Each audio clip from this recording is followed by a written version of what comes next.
Chapter 1. The Old Sea Chest. 14-year-old Robin Meredith unlatched the little wooden gate of Captain Faulkner's cottage, and followed by his sisters, Claire 13 and Debbie 9, walked up the cobblestone garden path. Then, seizing the brightly polished knocker, he beat a resounding tattoo. "Come in," called a cheery voice from inside the cottage. "Come in, my hearties. Tea is all ready and the kettle's on the boil." "Oh, Captain Faulkner!" exclaimed Debbie as they trooped into the living room. "Doesn't it look nice?" She surveyed the freshly laid table with its snowy cloth and gleaming china. "You've put out the shamrock tea set and made my favourite pink cakes. And chocolate biscuits." "Debbie," admonished Claire in a shocked whisper. "Hush." Captain Faulkner gave a delighted chuckle. "I thought that would please you, Debbie, my dear. Now draw up your chairs while I make the tea." "Make the tea," echoed a hoarse voice from the corner of the room. "Polly, make the tea, ha ha ha. Polly, make—" "That's enough from you, Polly, my lass," interrupted the captain with mock severity. "All you can make is a rare old noise." Debbie ran across the room to the large cage in which a red and green African parrot was hanging upside down from the topmost bar. "Hello, Polly," she greeted the bird. "We forgot to say hello. How are you?" "Polly, make the tea," muttered the parrot in an aggrieved voice. "Have you heard from Africa yet, Captain Faulkner?" asked Robin, as the captain carefully poured tea for his young guests. "Not yet, Robin," replied Captain Faulkner, and his voice sounded concerned. "Their letter usually arrives as regular as clockwork on the first day of the month, but I expect it got delayed in the post." "It must be exciting living in Africa," observed Debbie, helping herself to a sandwich. "Does Hugh like it?" queried Claire. "Yes, my dear, I'm sure he does," replied the captain. "Does he go to school?" asked Debbie. "How old is he now?" "About Robin's age, or a little older, perhaps," Captain Faulkner responded. "Will Hugh and his parents come to England one day?" Claire wanted to know. "I hope so, my dear, I hope so," answered the captain. "I'd like to see them all again." "What is it like in Africa?" inquired Robin with interest. "Have you ever been there?" "Oh, yes, Robin, many times, when I was a skipper of the tramp steamer Mary Bella. It's a strange, exciting land, full of colour and beauty and mystery." "Didn't you ever want to be a missionary like your brother?" Debbie queried. "Yes, my dear, I did," smiled the captain. "But the fever and this old leg of mine wouldn't let me." "I'd like to be a missionary," stated Debbie. "I'd make all the people well and help them build nice houses and teach them to read and write." "I'd be sorry for the African children if they learned your particular style of reading and writing," teased Robin. "Huny spells honey." Debbie looked a trifle disconcerted, and the captain came to her aid. "When do you start your summer holidays?" he asked genially. "They shouldn't be far away now." 3 weeks, exclaimed Debbie, brightening up immediately. "Do you think this warm weather will last, Captain Faulkner?" Claire asked hopefully. "It should do, my dear. I think we are in for a long, hot summer." "Hooray!" cried Debbie. "Picnics on the moors and lots of swimming and cave exploring. Gorgeous summer holidays." "Don't you think," began Robin solemnly, "that if you are going to be a missionary you should spend the holidays learning to read and— ouch! Stop pulling my hair." "Now then," interposed their host good-humouredly, "no fighting. Never allowed it on my ship, you know. Help me clear the decks, table, and then we'll have a look at the old sea chest." "Oh, yes, please," cried Debbie eagerly, "and then a story." Hurriedly the three helped to stack the tea things onto a tray and carry them into the kitchen at the rear of the cottage. "Come along, Robin," commanded the captain. "Help me to pull the old chest out into the room." "May I get the key?" begged Debbie. "Yes, my dear, you know where it is, in the old jug on the dresser." Debbie pulled a chair across the floor and climbed on it to reach an old willow-patterned jug that stood on the dresser shelf. Finding the key, she handed it to the captain. "What are you going to show us today?" asked Claire. The captain turned the key in the lock and raised the creaking leather lid. "As you were all so interested in Africa just now, I thought you might like to see this." He put his hand into the open chest and pulled out a quaintly carved wooden figure. "Whatever it is," exclaimed Claire in a puzzled voice. "A little wooden doll," said Debbie. "It's an idol," exclaimed Captain Faulkner. "A heathen charm given me by an old African after I helped his people against an enemy tribe. Or rather, after I helped to make peace between the two tribes." "A story, a story," cried Debbie. "Please tell us." "Oh, please, Captain Faulkner," coaxed Claire and Robin together. "Very well, my dears," the captain agreed. "Make yourselves comfortable and I'll tell you what happened." He waited for the three to settle themselves, then he continued. "It happened many years ago when we were sailing up one of the smaller African rivers trying to make contact with some of the natives and form new trading posts. It was hot, almost too hot to breathe as we chugged lazily along, fascinated by the vivid, flamboyant colours of the birds and vegetation, and half scared by the weird, harsh noises that came from the dense undergrowth. Suddenly, a small brown figure darted out from the forest, and plunging into the river came swimming frantically towards us. A shower of arrows flew out from the trees and scattered around him as he swam. But he reached the boat and we hauled him to safety, arrows thudding on the deck as we did so. "Now then, my lad," I questioned him as we hurried him below, "what have you been up to annoy your friends like that?" The boy struggled to regain his breath, and when at last he could speak, he gasped, "Thank you, Buanas, thank you. They are not my friends. They would have killed me." "Well, my mate," Mr. Ferguson nearly fell over backwards to hear the boy speak in English, and I must admit that I was startled. "So you speak English," I said as we sat him down on a packing case. "Come tell us your story." "My name is Kalinga," replied the boy hurriedly, and in great distress. "My father is chief of the Kuli tribe. For a time I attended the mission school, and there I learned to speak the language. I returned to my father's tribe, and we were very happy. I taught my people many things I had learned, how to clear the ground and grow crops, and how to build strong, clean houses. We had built many houses and a school, and then, early this morning our ancient enemies, the Dashais, swept down upon us and took my father and all the men of my tribe prisoners. I was away hunting and returned just as the Dashayas were leaving. They would have captured me too, but I fled. I know the jungle well, and I was able to elude them and reach the river and your boat." "And none too soon, I should say, judging by the pretty display of archery we witnessed just now," interposed my mate dryly. "I must go back. I must rescue my father," continued Kalinga in great agitation. "Take it easy, laddie," I soothed him.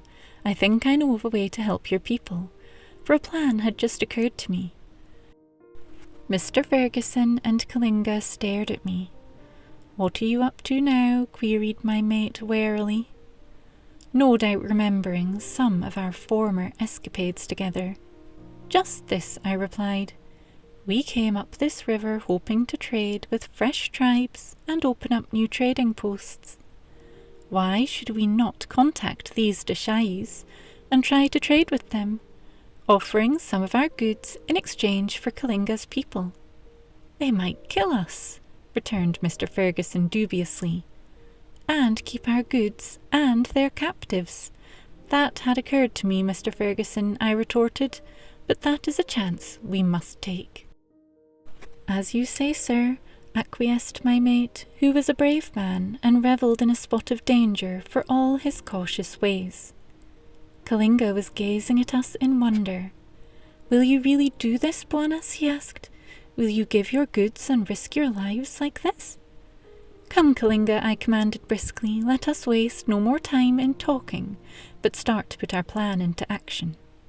Mr. Fergusson, will you take of the boat while you and I go and look over the cargo? You shall help me choose the things which you think will please and interest the Deshayas most. And did you succeed? Interrupted Debbie breathlessly. The Deshayas didn't kill you? Of course not, silly, retorted Robin crushingly. Captain Faulkner wouldn't be here telling us about it if they had, would he? No, my dears, continued the sea captain, they didn't kill us, although there were one or two nasty moments when I wondered if we would ever see the Maribella or dear old England again. Kalinga led us through the jungle to the Deshayas' camp, a nightmare journey I never want to repeat. Not that it wasn't full of interest and beauty, if we had had the time to appreciate it, that is. We reached the camp and found everyone in a great state of excitement and jubilation. We went straight to the chief and without any preamble made our mission known to him. At first he was very angry, and I thought that Mr. Fergusson's grim forebodings were about to come true. But with Kalinga acting as interpreter, I reasoned with him and pointed out that if he spared our lives and those of Kalinga's people, he could continue to trade with him and supply him with many more valuable goods. The chief was an intelligent man, and saw the wisdom of my argument.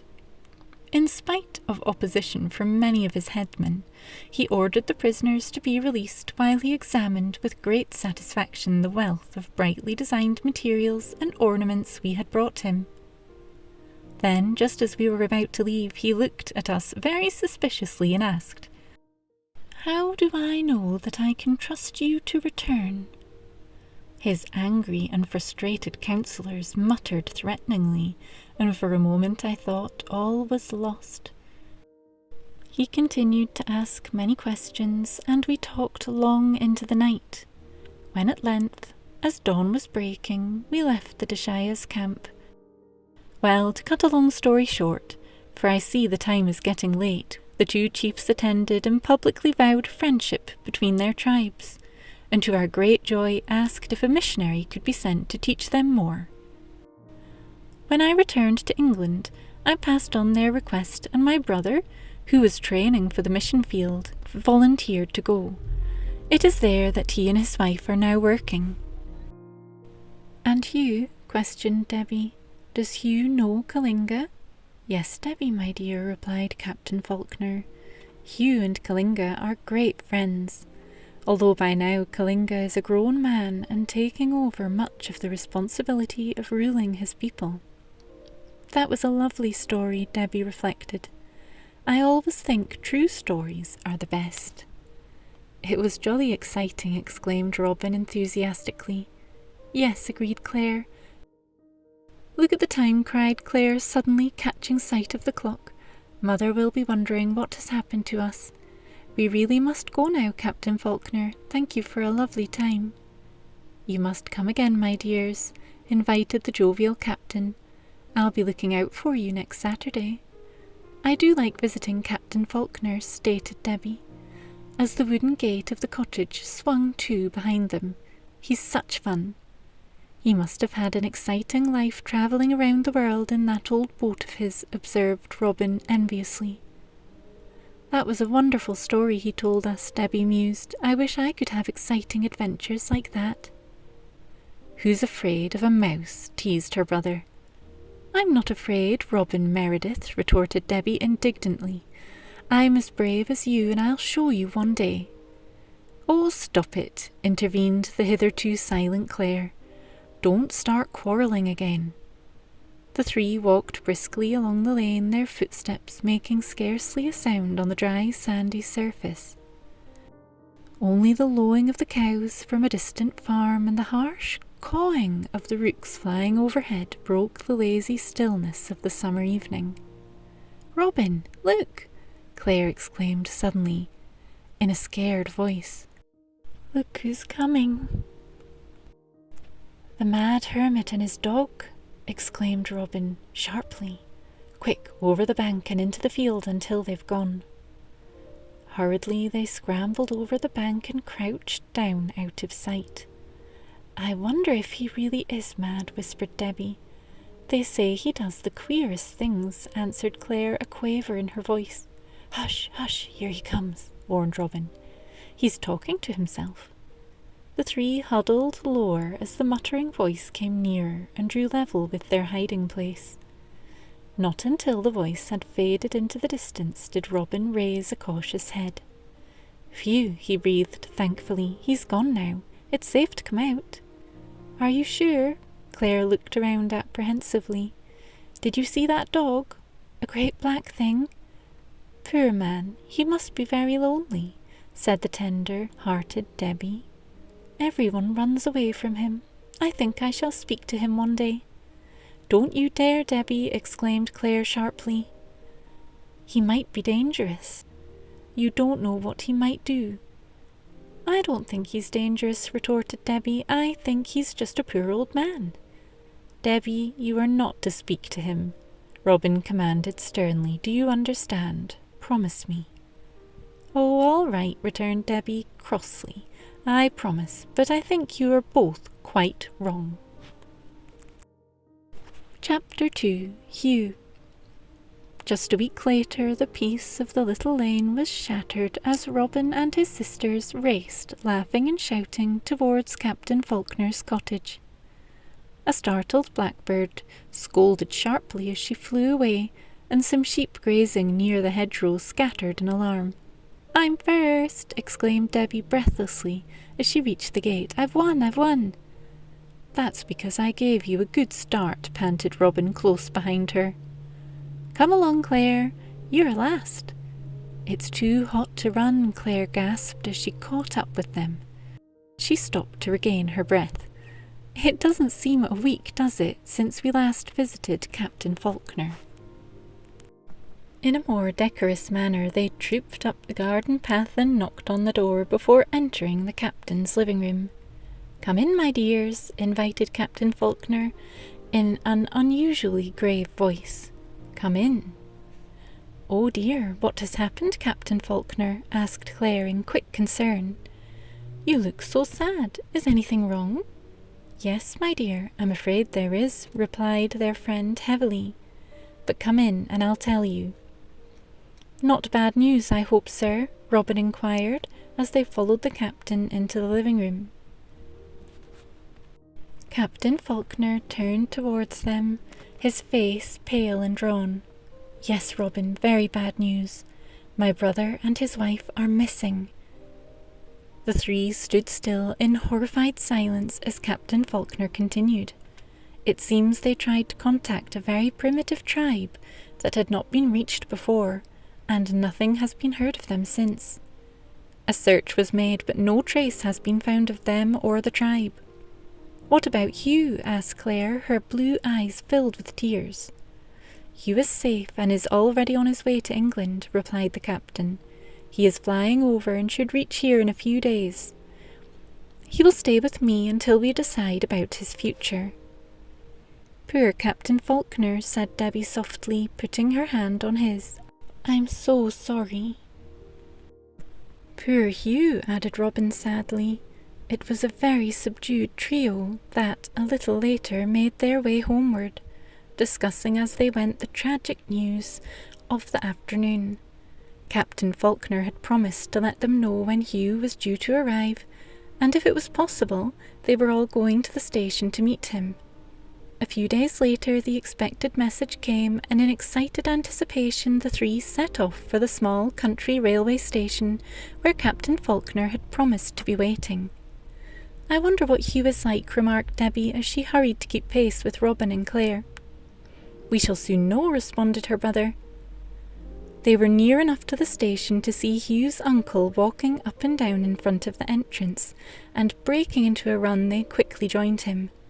"Ah, there you are," he greeted them warmly. "I'm glad you were able to come, my hearties. Hugh will be pleased to see some young friends waiting to meet him." "We are so looking forward to seeing him," exclaimed Debbie, scarcely able to stand still for excitement. The captain smiled and looked at his watch. "You won't have long to wait," he told her. "There goes the signal for the train now," said Robin, almost as excited as Debbie, but trying not to show it. The sleepy little station suddenly sprang to life. Porters noisily wheeled trolleys of luggage to the platform's edge. A handful of passengers hurriedly gathered up their bags and cases, and all, including Captain Faulkner and the children, stood gazing expectantly up the line, waiting for the train to come in sight. "Here she comes," Robin shouted as a puff of smoke appeared round the bend, and in a few moments, with a hiss of steam and a grinding of brakes, the train slid to a standstill. "Can you see Hugh, Captain Faulkner?" demanded Debbie eagerly. "Do you know what he looks like?" Captain Faulkner scanned the alighting passengers anxiously. An elderly clergyman, a plump country woman with a heavy shopping basket, and a young couple with a small child emerged from the train. And then a boy carrying a suitcase stepped from the end carriage. "That must be Hugh," exclaimed the captain as he hurried towards the tall, dark boy, who was looking around with an air of perplexity. The waiting trio saw them exchange a few words and shake hands warmly, and then the captain led the stranger towards them. "Hugh, meet Claire, Debbie, and Robin." "He's grown up," thought Debbie, "and he looks awfully solemn." Then Hugh smiled, and his thin, serious face lighted up, and his eyes sparkled with friendliness as he greeted Claire, Debbie, and Robin in turn. "I like him," Debbie decided. "He's nice." It was obvious that Claire and Robin also liked their new acquaintance as they walked back towards the village. They plied him with questions about his journey, while the captain watched his nephew with affectionate pride. If Claire, Debbie, and Robin were eager to hear about Africa, Hugh was equally interested in the new life that faced him in England. He was fascinated by the quiet beauty of the English countryside, so different to the tropical brilliance of the country he had just left, and when the three promised to show him all they could of the surrounding moors and wooded valleys, he was delighted at the prospect. "Holidays start next week," Robin informed him with evident satisfaction, "so we shall have plenty time." "We must go to Weatherly Knoll," planned Claire. "It's beautiful up there, and you can see for miles and miles." "And Pick's Vale," added Debbie. "We'll follow the stream through the woods and have a picnic by Hardy Ford." "We mustn't forget the caves," stated Robin emphatically. "There are several we haven't explored yet. This coast is full of little rocky caves and beaches," he explained to Hugh. "I'm sure some of the caves were used by smugglers. We are always hoping to find some treasure they might have left behind." Captain Faulkner smiled benevolently as the three made busy plans. "I see Hugh is going to have a full programme," he chuckled, "but now I think he had better get unpacked and off to bed. He has had a tiring day, and besides," he added with a twinkle, "I'd like to have a little talk with him myself." "Of course," agreed Claire quickly, "we must be going. We ought not to have kept Hugh talking so long." "I've enjoyed every moment of it," Hugh assured her, "and I'm looking forward to seeing you all again." "Monday morning," Robin promised him. "We'll have decided by then what we are going to do." As the door closed behind the vociferous three, Hugh glanced around the homely little room.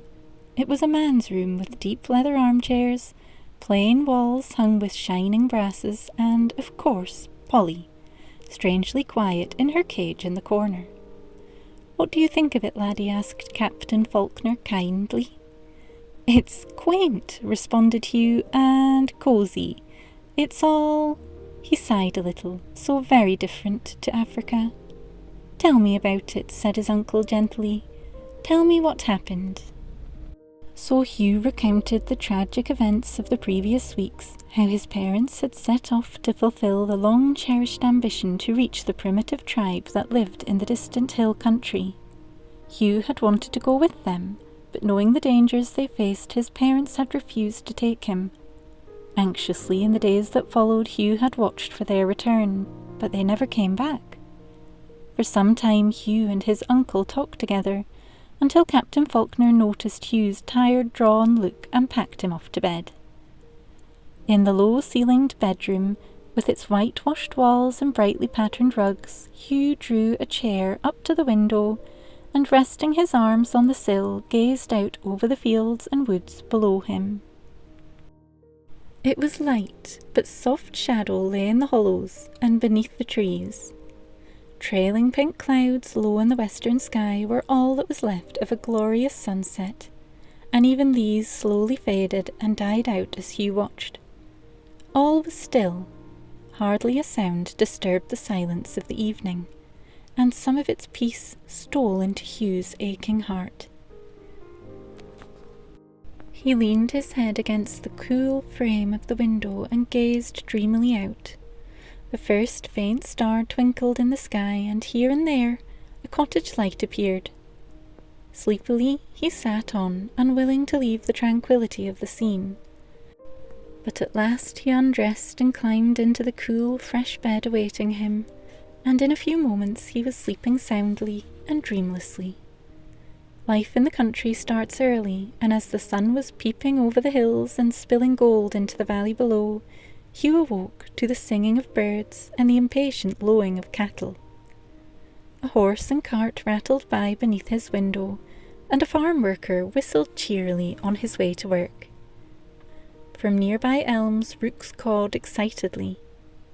With so much activity going on, Hugh found it impossible to remain in bed, and dressing hurriedly he made his way down the narrow creaking staircase.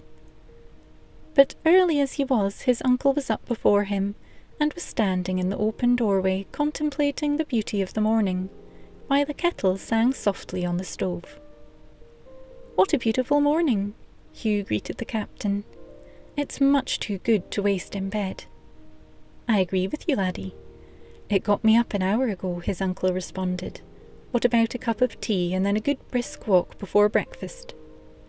Hugh's eyes sparkled at the prospect, and while Captain Faulkner brewed and poured out 2 steaming cups of tea, Hugh strolled out into the garden and breathed deeply of the pure, keen air blowing in from the moors.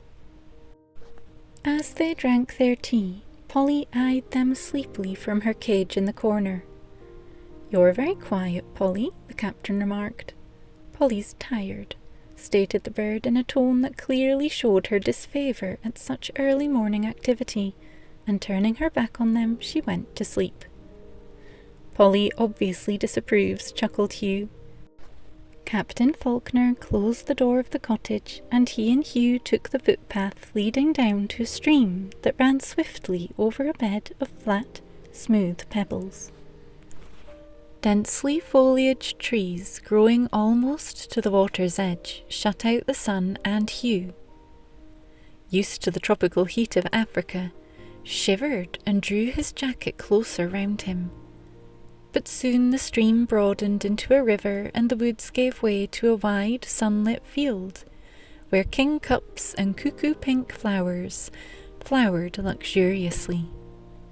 Cottages and farms came into view, and as Hugh and his uncle left the river and walked along the dusty road that ran through the village, Captain Faulkner exchanged a cheery "good morning" with the many people already busy about the day's affairs.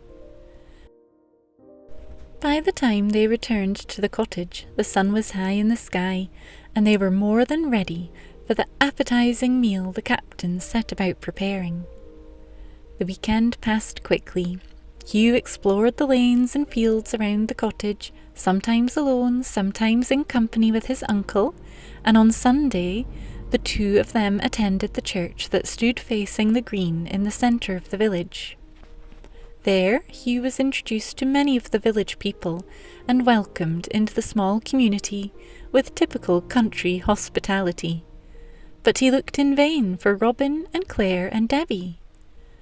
The following morning, however, the 3 arrived at the cottage full of plans for the day. Chapter 3. The Hermit's Secret. "We'll go along the goat track to Sandy Beach," announced Robin, taking the lead. "Then we will follow the cliffs round until we get to the caves. It should be quite easy to reach them today. The tide is right out." That sounds a good plan, Claire agreed. We can pick up shells as we go along and have a swim after we have explored the caves. Keeping close behind Robin, who was walking briskly along the rough footpath, the little group soon reached the seashore. Why it had been called Sandy Beach the children had never been able to discover, for there were far more pebbles than sand, and large rocks and boulders lay strewn around the foot of the cliffs. Shallow pools of water left by the receding tide sparkled clear and inviting, and with a whoop of delight Debbie kicked off her sandals and splashed in the welcoming coolness. The others lost no time in following her example, and then with many pauses to pick up attractive shells, or watch the ungainly movements of baby crabs sidling across the bottom of the pools, they made their way along the deserted beach towards a line of black rocks that jutted out into the sea. Driftwood and seawood lay scattered over the shingle of the cliffs, became steeper until they were almost impregnable. What a quiet spot, observed Hugh, looking around him. I shouldn't think many people come here. Very few, agreed Claire, who was walking with him. Debbie and Robin had gone ahead. We are usually the only people down here. Where are the others? Hugh suddenly asked. They've disappeared. Claire laughed. They've gone over the rocks, she told him. There's a little cove just beyond. I'll show you the way. With assurance and agility, born of much practice, she climbed over the slippery rocks, and Hugh, not to be outdone, strove to keep up with her. There, she exclaimed as they reached the other side and stood in a sheltered cove with glistening beach and towering cliffs. Seagulls cried discontentedly, and the waves dashed and foamed against the broken rocks. This is Smuggler's Cove. Do you like it? It's wonderful, said a slightly awed Hugh as he took in the wild and lonely grandeur of the place. Come along, commanded Claire. The others are beckoning to us. I wonder what they want. Robin seems quite excited. We've discovered another cave, Robin cried as Claire and Hugh drew near. We found it quite by accident. See, it's almost hidden by the huge boulder. Hugh and Claire followed Robin behind an enormous piece of rock and peered into a narrow opening in the cliff face. I helped to find it, claimed Debbie proudly. I wanted some small shells, and we came round here to find them. It's strange we've never noticed it before, Claire mused. Perhaps the heavy sea shifted the boulder slightly since you were last there, suggested Hugh. That's possible, agreed Robin. This is our first visit this year, and we did have some very bad storms during the winter. Can't we go in? Asked Debbie impatiently. I'm just longing to explore. Is it safe? Inquired Hugh. Oh yes, Robin responded airily. We've been in almost all the caves around here. I'll go first. Have you got your torches ready? Robin squeezed himself through the narrow aperture, and the other three followed to find themselves standing in a large vaulted cavity. It's enormous, exclaimed Robin, and his voice echoed eerily. Debbie swung the beam of her torch slowly round the walls and up across the high roof. It's the biggest we've ever seen, she stated emphatically. Look, Robin, it goes back an awfully long way. I can't see the furthest wall. She shone her torch into the inky darkness ahead of them.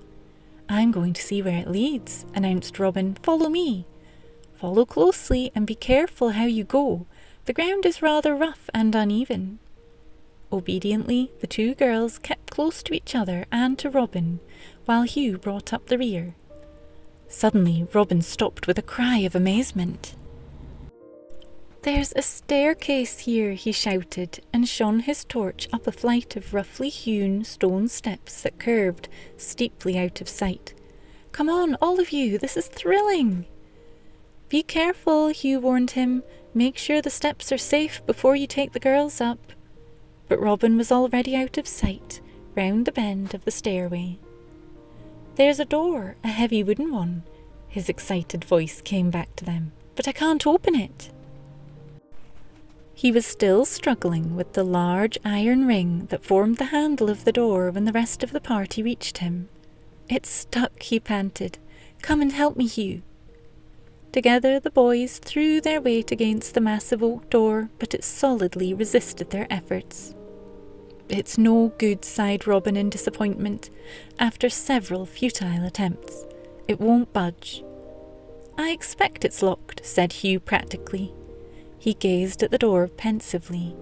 "I'd like to know what lies on the other side," he added cautiously. "Robin," exclaimed Claire excitedly, suddenly remembering something. "What about that key you found last summer? It was quite near the entrance to this cave. Do you think it belongs to this door?" Robin turned quickly, his face alight with interest. "It could be," he replied. "I wonder what I did with it." He looked thoughtful for a few moments. "I might have put it in the toolbox at home." "You did," Debbie assured him. "I saw you. You said it might come in useful." She wrinkled her nose in distaste. It was horribly rusty. "It had probably been buried in the sand for years," surmised Robin. "I would never have found it if I hadn't been hunting for the sixpence Claire lost." "We never found the sixpence," said Claire regretfully. "This may be much more exciting," Debbie informed her. "When the key unlocks the door, we shall probably find lots of treasure left there by smugglers hundreds of years ago." "What an imagination the child has," observed Robin dryly. "In any case, you mean if the key fits. We've yet to try it."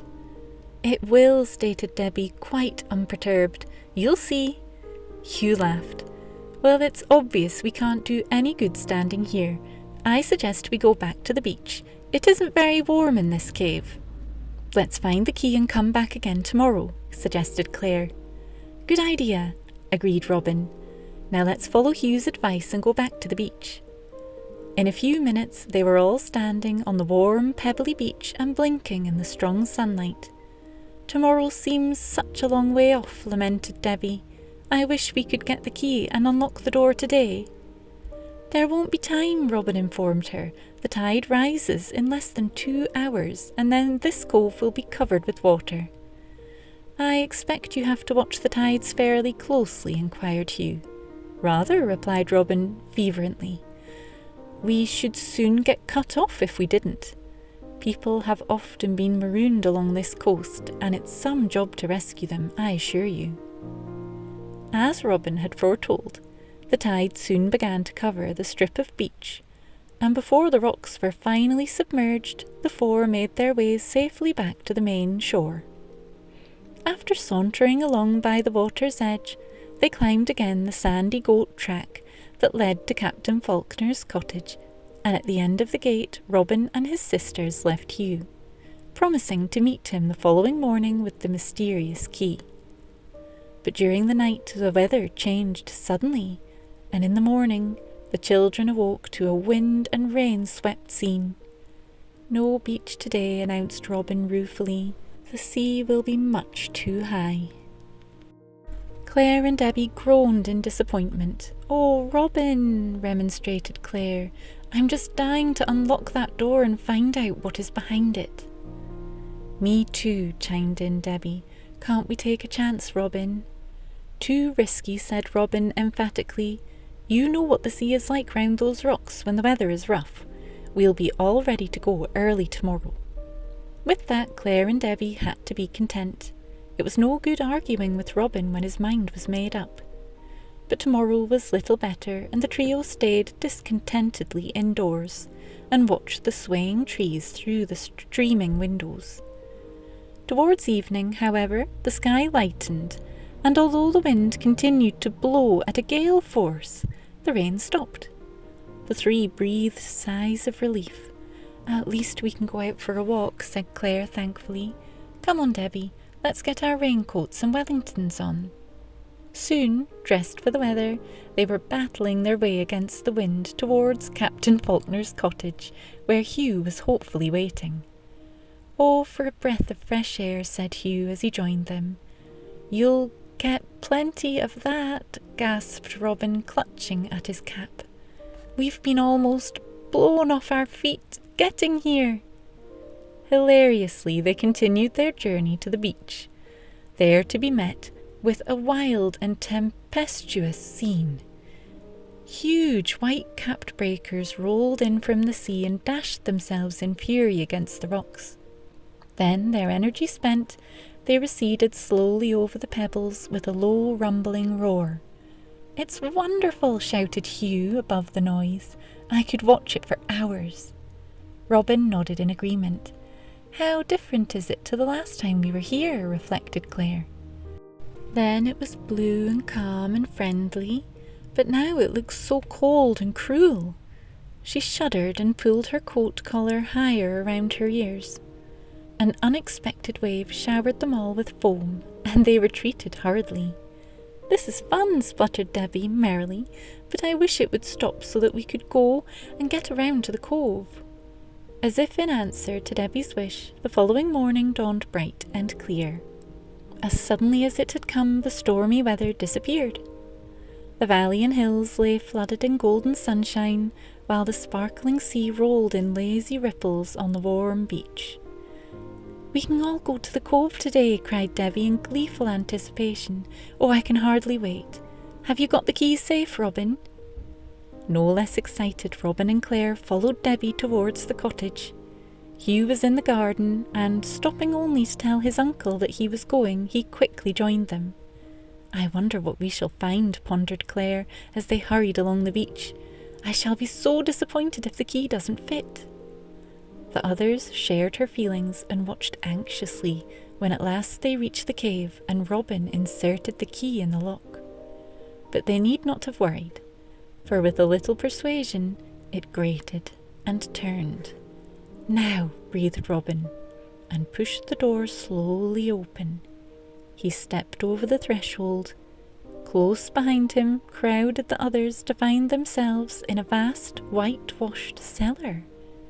A small grating high up on the wall gave a dim, uncertain light, and facing them was another door. Completely mystified, the four moved into the room. "Look," exclaimed Robin, and pointed to a pile of packing cases stacked against the wall to their left. "I'm going to investigate." Watched by his silent but excited companions, Robin carefully examined the wooden boxes, but each one was tightly sealed and completely plain, giving no indication as to its contents. So intent were the children that they failed to hear the door open and were suddenly startled when a voice called out, "Is that you, Pedro?" Quickly they turned towards the voice and saw a man and a dog silhouetted in the doorway, the electric light behind them casting long shadows across the cellar floor. "The hermit!"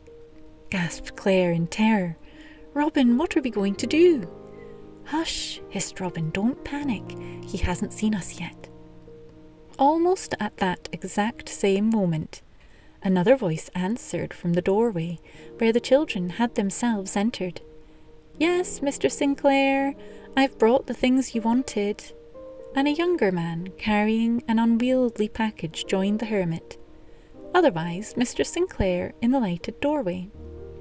"Oh, good Pedro," exclaimed the hermit, "I was so afraid you wouldn't be able to get it through in time."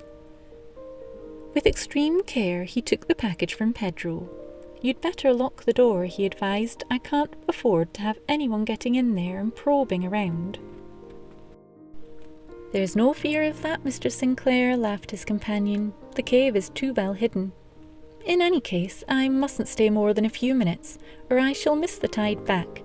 I'll just examine the contents with you to make sure that everything is in order." So saying, the two men disappeared into the large lighted interior. "Let's get out of here before they come back and discover us," said Robin quickly and quietly. "Don't make a sound." As quickly as possible, they all hurried through the doorway, down the flight of steps, and across the cave to the beach, where a small green motorboat was drawn up onto the shingle. Not until they were safely outside did they dare to speak again. "Well," exclaimed Robin, "I didn't expect to find anything like that." "Nor I," returned Hugh.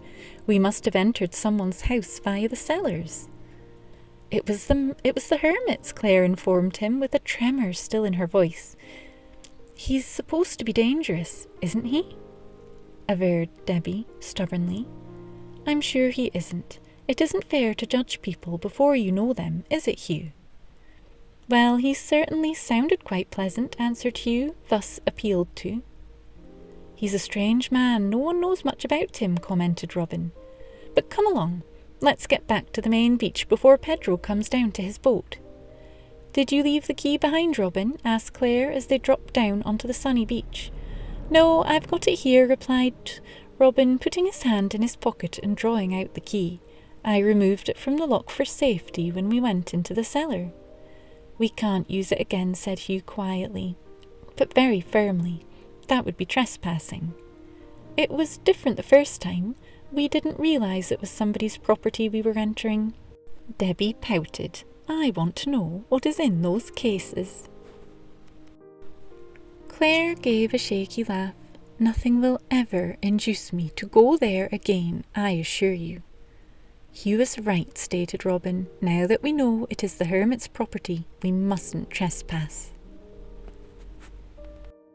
Chapter 4. Smugglers. Claire, who was sitting in a desk chair in the captain's garden, idly scanning the local newspaper, suddenly looked with interest at an item of news. Listen to this, she commanded. A garden fete is to be held in the grounds of Brinton Hall. Among the various attractions will be competitions, sports, and the beauty contest. She smoothed back her fair hair. I think I shall go in for the beauty contest. I'm old enough this year. Will you enter for the sports, Robin? You should win most of the prizes. You came first in the school sports last term. Robin looked up eagerly. Good idea, he acclaimed. When is it? August the 26th, read out Claire, in about 4 weeks' time. There is also a handicraft section. I'll make something for that too. Miss Soames at school says my embroidery is excellent. How vain, accused her brother, but he said it good-humouredly. You'll come first, never fear. Hey, listen to this, cried Robin. Didn't you see this in the paper, Claire? See what? Asked Claire, still feeling ruffled. The police suspect smuggling along the coast. It's been going on for a long time, and they think that someone in the vicinity is involved. In fact, they almost say they are watching someone very closely. The hermit? Exclaimed Claire. That's what I thought, agreed Robin. What do you say, Hugh? I don't know, returned Hugh dubiously. Things certainly look a bit suspicious, but that's not enough to go by. I thought he sounded rather nice. I don't think he's a smuggler, said Debbie loyally. I still think he's a very nice man. Of course he's a smuggler, affirmed Claire. The secret entrance to his house, the mysterious packing cases, and the conversation with Pedro all prove it. From now on, I'm going to watch him closely, stated Robin. If he is smuggling, we should be able to catch him red-handed. Is anyone going to join me? Hugh shook his head. Count me out, he answered. Debbie looked undecided. The thought of catching a smuggler red-handed was almost irresistible, but her faith in the hermit's goodness won. No, I'm not going to spy on him, she decided. I'll come with you sometimes, promised Claire, but I shall be busy most of the time making something for the handcraft competition. So in the days that followed, the foursome split up and went their different ways. Robin and Claire divided their time between watching the hermit and preparing for the forthcoming fete, while Hugh and Debbie explored the surrounding countryside, which to Hugh was still new and fascinating and utterly different to the country he had recently left. These days spent in roaming the lanes and moors, half running to keep up with Hugh's long, easy stride, or with his help climbing to the top of high, rocky tors, were filled with delight for Debbie. Hugh never teased or spoke down to her as Claire and Robin did, but treated her as an equal, and Debbie revelled in this new companionship. Hugh would tell her of his life in Africa and of the work his parents did, and Debbie was always eager to listen. "Do you miss them very much, Hugh?" she asked him one day, as they sat high above the silver river that threaded its way to the sea. Below them, and on the further side, fields of wheat and barley, clover and poppies stretched out in a colourful patchwork. "Yes," replied Hugh, "very much." "I don't think I could bear it," said Debbie. "You could, Debbie, if you had to." A motorboat chugged purposefully along in the river below, and the voices of men aboard came to them across the water. Debbie watched it idly, then sat up suddenly. "That's the boat we saw on the beach," she exclaimed, "and look! I'm sure that's Pedro and the hermit aboard her." Hugh peered in the direction of the boat. The two figures could easily be the tall, grey-haired hermit and the more stocky Pedro. There was no doubt about the boat. It was the one they had seen on the beach the day they made their hurried exit from the cove. "Let's watch it," suggested Debbie. "If we go a little further along round that bend, we can see right up to the mouth of the river and out to sea." Running as quickly as they could across the steeply sloping fields, the two reached the bend in the river just in time to pick out the motorboat before she was lost to sight among a crowd of fishing boats and sailing craft. As Debbie had said, they could see beyond the mouth of the river to the sea. "There she goes," cried Hugh, his keen eyes picking out the little boat again as she drew away from the medley of masts and sails. "She's making out to sea." "She's heading for that big black boat," said Debbie, pointing to a sombre-looking vessel that lay some distance offshore. Silently they watched as the motor-boat approached the larger ship, then disappeared behind it, only to come into view a few minutes later on the opposite side. "Well," murmured Hugh as the little boat made off towards the part of the coast where the hidden cove lay, "what do you make of that?" "Do you think he is a smuggler after all, Hugh?" asked Debbie, her confidence shaken at last. "I don't know," answered Hugh. "I just don't know." Robin, in the meantime, was having little success as an amateur detective.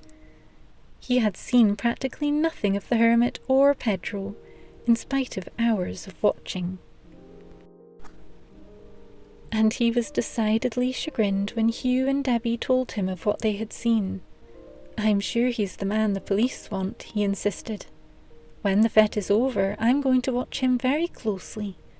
At present, I'll have to put in a lot more practice if I'm going to do anything in the sports." Claire had decided on her entry for the handicraft competition, but when asked by the curious Debbie what it was, she refused to say. "It's a secret. I'll show you when it's finished," she promised. "Then you can tell me if you like it." And with that, Debbie had to be content.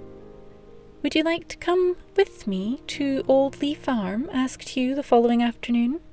"Mr. Fairburn has invited me out there and said I could bring a friend." Debbie was eager to start immediately, but Hugh had several small tasks to do for his uncle. So she sat quietly in the garden and glanced through some of Hugh's books. But they were too old for her, and quickly tiring of them, she went into the cottage.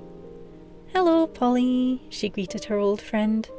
But Polly was sleepy and unsociable, and merely grunted and turned her back.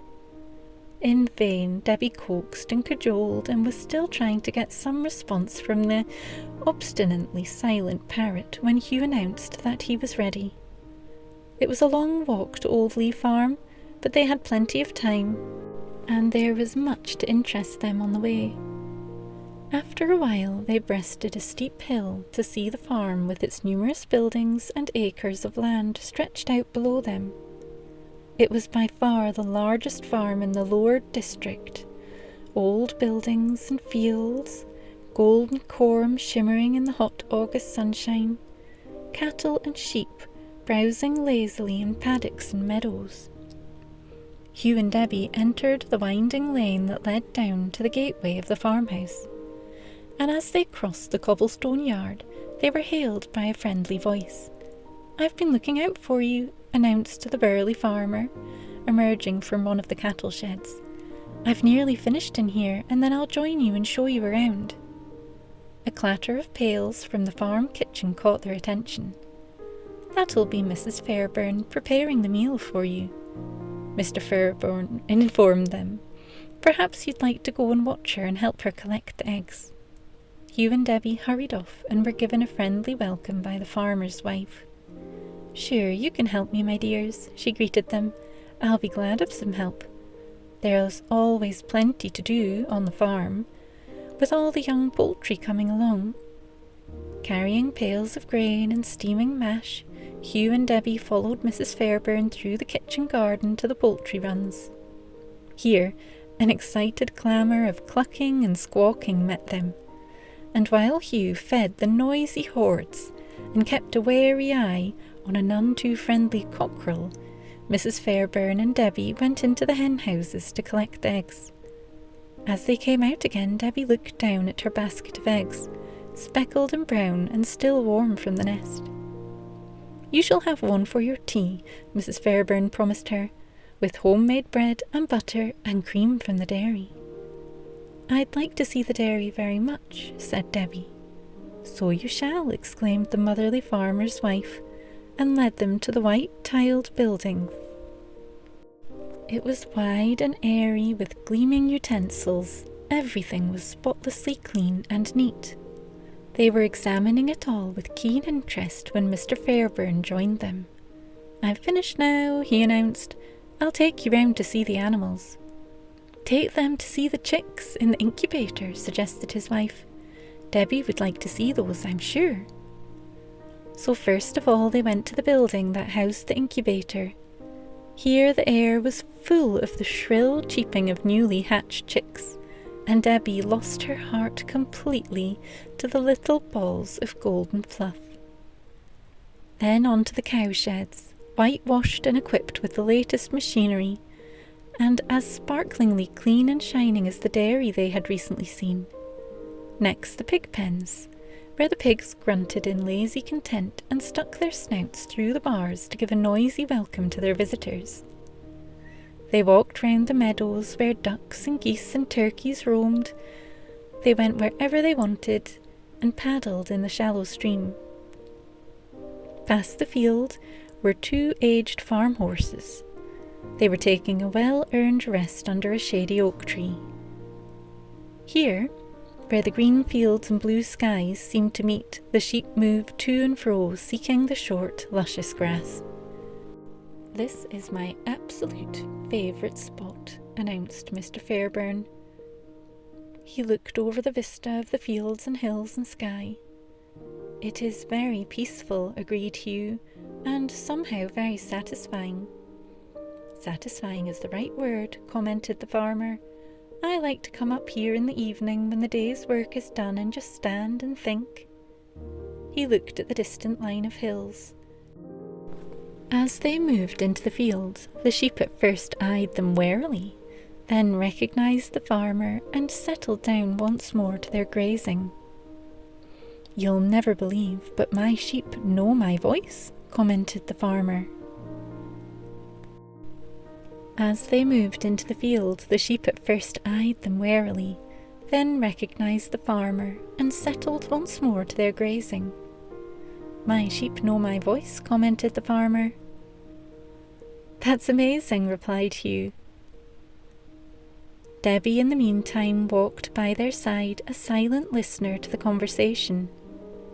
When they reached the far side of the pastures, Mr. Fairburn made his way back to the farmhouse through the cornfields, where the threshing machine and combines were already busily at work.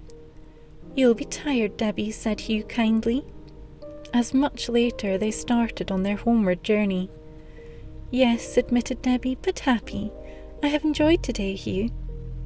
Hugh looked down at her and smiled. "Have you? I thought you would." "What were you and Mr. Fairburn talking about?" asked Debbie. Hugh looked puzzled. "We talked about so much, Debbie. I'm not sure." "When you were talking in the field with the sheep," prompted Debbie.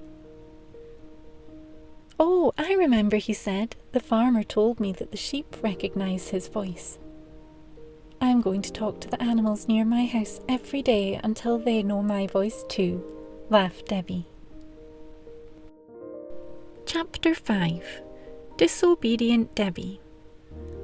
I don't know what I am going to do today, remarked Debbie. Hugh has had to go with his uncle to visit relatives in Netherley, and you and Robin are much too busy to spend any time with me. You'll just have to amuse yourself, Claire informed her. I don't like amusing myself, pouted Debbie, but her protest went unheeded. Disconsolately, she wandered round their small garden looking for something that would interest her. I'm going for a walk, she announced at last. I think I'll go as far as Merlin's Cross and back. You're not to go on the moors, said Claire sharply. You know you've been told not to go there alone, it's too dangerous. I didn't say I was going on the moors, retorted Debbie crossly, and ran down the garden path and out of the gate before Claire could raise any further objections. Once outside, her irritation vanished, and she wandered happily along the lanes, climbing each gate to look across the sloping fields, or stopping to investigate every mysterious rustle that came from the banks and hedges. Eventually she reached Merlin's Cross and sat down with her back to the old granite signpost, whose arms pointed to the four corners of the moors. Miles and miles of purple heather stretched before her, rising and falling to the distant skyline, and Debbie drew a deep breath of content. For some time she sat there, almost lulled to sleep. Then, deciding it was time to return home, she stood up and looked around. Behind her was the road she had already traversed, and to her right was a narrow, shady lane that would eventually bring her back to the village. Debbie looked at the road to her left. Broad and sunny, it stretched invitingly across the moors. I'm sure if I turn left again presently, I shall find my way home, she thought, and with a feeling of adventure, and Claire's warning completely forgotten, she stepped out onto the forbidden way. It was pleasant, swinging along with the warm sun shining down upon her, and the breeze ruffling her hair. Debbie stopped to listen to a lark as it suddenly rose from the ground at her feet and soared into the air, its lovely song falling back to the earth. A group of wild ponies stood and stared at her, and the moorland sheep, startled by her nearness, ambled off into the thick bracken. Debbie sang to herself as she walked along, thoroughly enjoying this new experience of freedom and independence. But after a time, a slight feeling of unease began to creep over her. The road seemed to lead on and on across the moors without turning left or right. I'll just go a bit further, she decided. Then, if there isn't a turning, I'll have to go back the way I came. She was just on the point of retracting her steps when a grassy track leading away to the left came into view. Jubilantly, she stepped off the main road and followed this new way, convinced that it would take her home. But on and on the path ran, round boulders and over shallow streams, up and down hills, with never a sign of the village or familiar landmarks. It's no good. I'll have to go back, sighed Debbie regretfully. I'm going to be awfully late for tea. Turning around, she plodded wearily back again. The main road was lost to sight, and banks of cloud were blowing in from the sea. Debbie shivered a little in the fresh breeze.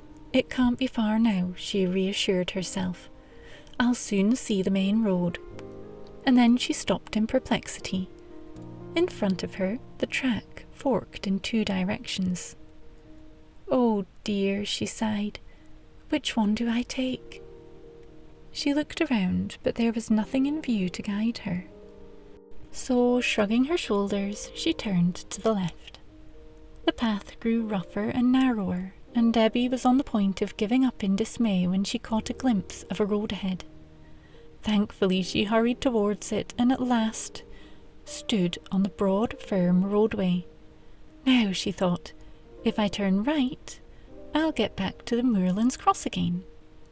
But Debbie was soon to discover how deceiving the moors can be, for after she had trudged wearily for half an hour or more, the road ran straight into an old, disused quarry. Gaunt grey granite rocks rose stark and sheer before her, shutting off the rest of the world, and an uncanny silence brooded over everything. No birds sang, and not a blade of grass or flower broke the grey harshness of the scene. Debbie felt a little shiver of fear and loneliness, and she turned quickly and hurried back the way she had come. By now the sun had sunk below the horizon, its last rays touching the fleecy clouds with crimson and gold. But Debbie was in no mood to appreciate the beauty of the sunset. She was tired, she was hungry, and more than a little frightened. Then, as if being lost wasn't enough, she failed to notice a hole in the road, and catching her foot in it, she went sprawling on the stony ground. Slowly she picked herself up and winced a little as she put weight on her foot. But the injury seemed to be slight, and she limped along, looking for some familiar landmark, or an isolated cottage or farm where she could ask her way. But the further Debbie walked, the lonelier and more desolate the moors became, and after a long time her injured foot began to throb and swell. "It's no good," Debbie half sobbed. "I'm just getting more and more lost. I'll have to sit down and rest and wait until I'm found." Seeing a large boulder near the side of the road, she sat and leaned back against it. Then, unbuckling her sandal, she carefully pulled it off her aching foot. Gradually her hopes of being found grew fainter and fainter. The light left in the sky, and a chill mist rose from the hollows. "I'm not frightened," she told herself stoutly. "I won't be frightened." But as the darkness fell and strange night sounds emerged from the bracken and bushes around her, Debbie's courage failed, and the long threatened tears began to fall. "I wish I wasn't lost," she sobbed. "Oh, this is so terrible. I don't want to be here," she cried. Debbie sat up and brushed the tears from her eyes. This was no good crying. She had to think. "I've been disobedient," she thought solemnly. "It's my own fault I'm lost. I should have listened to Claire. I shouldn't have been so stubborn. I'd be safe at home." Home, she pictured, the anxiety and consternation her continued absence would be causing. Her mother and father and Claire and Robin would all be out looking for her, fearful of what harm might have befallen her. Hugh and Captain Faulkner and some of the neighbours would be searching too, she thought. Suddenly the enormity of her naughtiness and its effect on other people swept over upon her. "I wish I hadn't been disobedient," she thought tearfully. "Now everyone is unhappy because of me." She looked up at the twinkling stars again. "I've made everybody so unhappy. I'm sorry," she whispered. "I'm truly sorry." The vast space and silence wrapped around Debbie. She leaned back and waited for help to find her. She was sure it would come soon. The moments ticked by, and Debbie's eyes grew heavy with sleep, and her head began to nod. But suddenly she sat up, wide awake. Footsteps were coming along the road, and a voice was calling her name.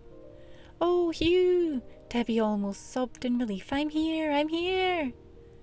The footsteps quickened, and in a few moments Hugh was by her side. "Debbie, we were so worried about you," he exclaimed. "I got lost," exclaimed Debbie, and she struggled to her feet, "and then I hurt my ankle."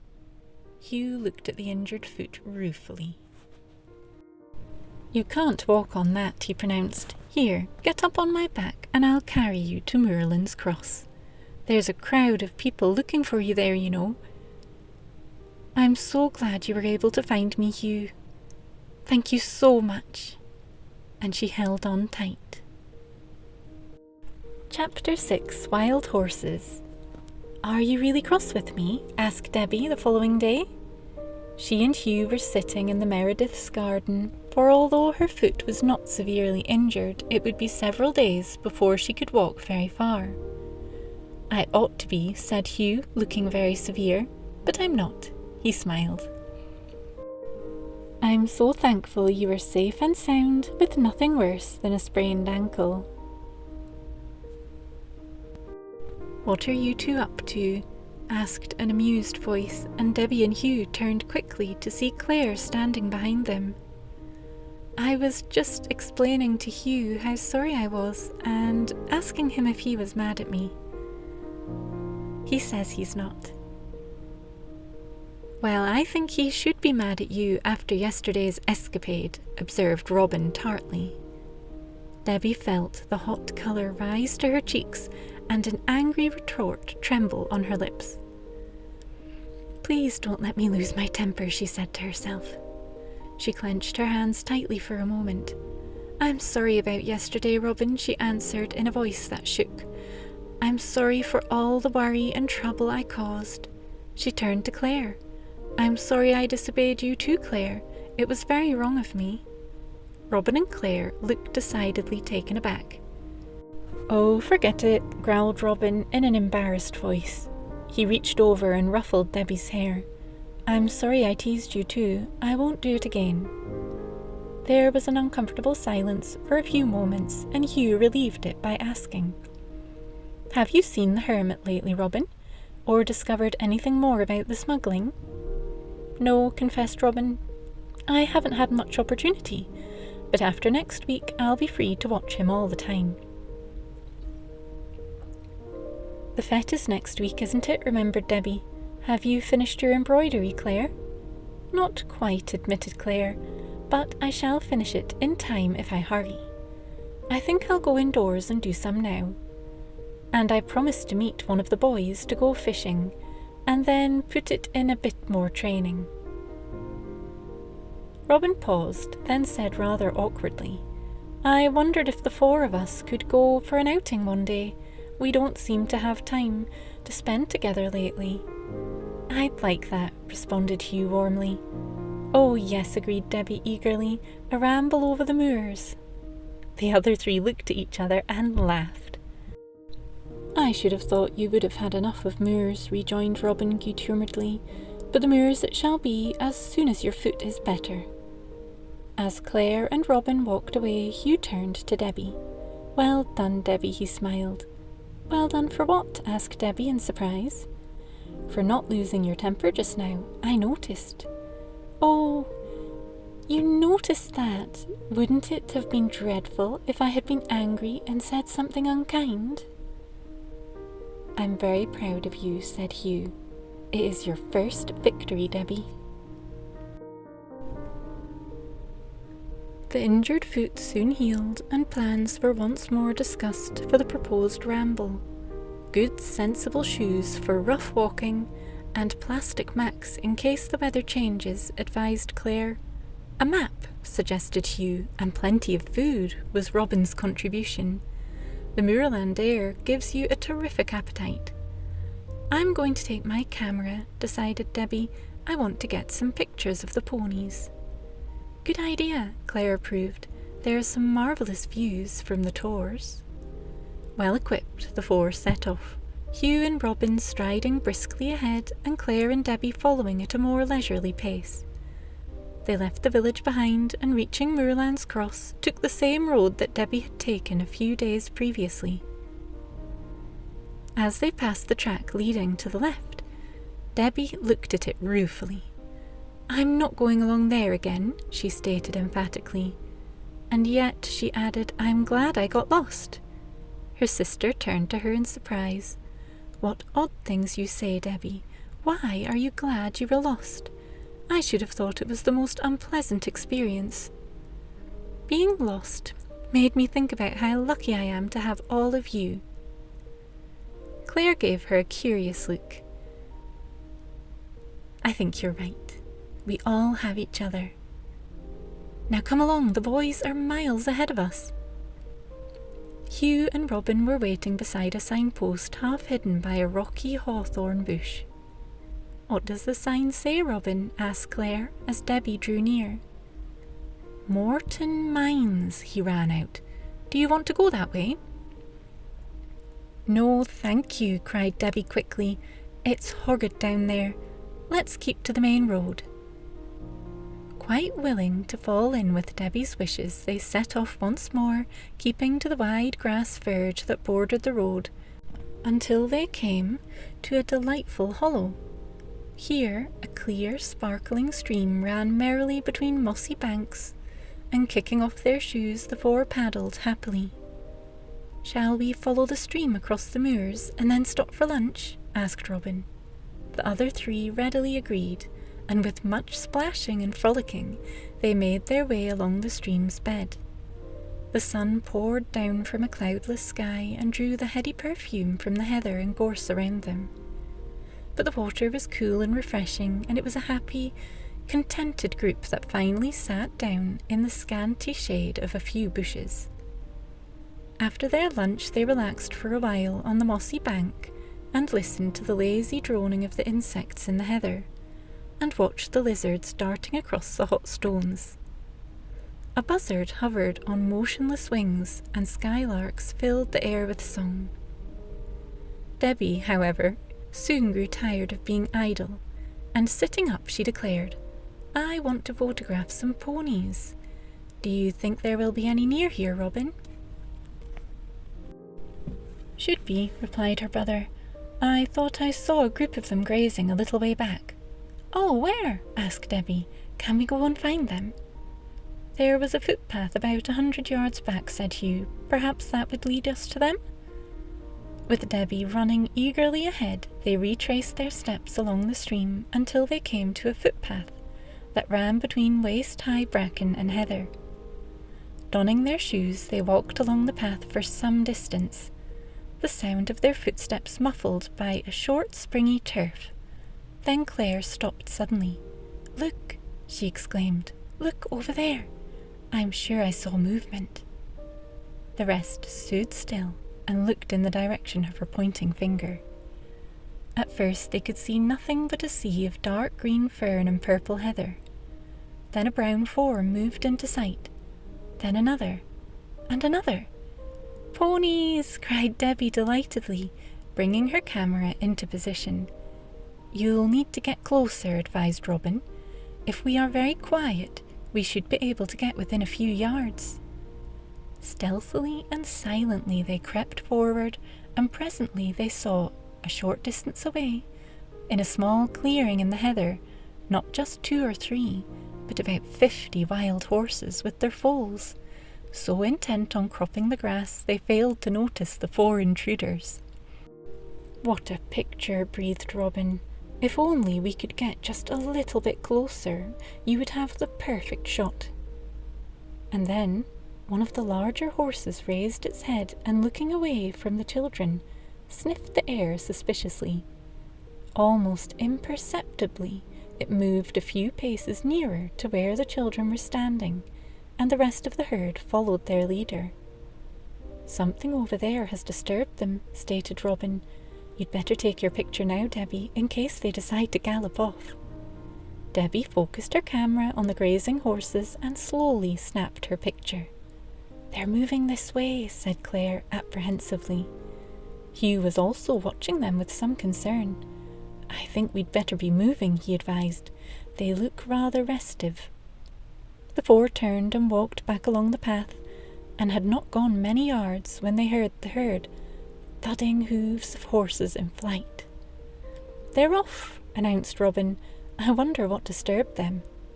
Hugh stood still, then turned to face the dull-sounding vibration. "I think they're coming this way," he cried in alarm. "We are right in their path." Startled, the others turned quickly and saw a brown mass of flying manes and thudding hooves bearing down upon them. Frantically, Hugh looked around for a way to escape, and a small cluster of boulders a little way ahead caught his eye. "Quickly," he shouted. "If we can reach those, they might shelter us." Catching hold of Claire's arm, he dragged her along, while Robin unceremoniously grabbed Debbie and pulled her after him. "We'll never reach it," sobbed Claire, as the dreadful roar drew nearer and nearer, and Hugh secretly shared her fear. Then a shrill whistle rent the air, and a sharp, urgent voice called, "Head them off, Raider, head them off!" A low black shape hurtled past the children straight at the panic-stricken horses. It barked and snapped furiously, and with a whinny of alarm the leading horse reared wildly, then turned aside and galloped off, its companions following. "Whatever was it?" gasped Claire, as breathless and shaken. She watched the receding horses. "My dog Raider," said a cultured voice behind them, and whirring round they came face to face with the hermit. "The mad hermit!" stuttered Robin. "Mr. Sinclair," exclaimed Hugh more politely. "We are very grateful to see you, sir. I don't know what we would have done or what would have happened if you hadn't been near." "Oh, don't thank me, thank Raider," smiled Mr. Sinclair. "Here he comes now." Thoroughly pleased with himself. "Good boy." He stooped down to pat the dog's glossy head. "Good boy." Raider, his tail wagging with appreciation and self-satisfaction, went round each member of the group to receive the praise and gratitude due to him. "He won't hurt you," said the hermit, as Claire shrank away from the great black dog, and as if to reassure her, Raider gently licked her hand, then went back to his master. Mr. Sinclair seemed as anxious as his pet to show himself friendly, and as they all walked back towards the stream and along its banks to the road, he chatted about various subjects and asked them numerous questions. Debbie was unable to resist. "I told you so. Look at Robin and Claire. He's nice," she said in a whisper. "I always knew he was." "We've yet to prove that," rejoined Robin cautiously. "Hush," warned Claire. "He'll hear you."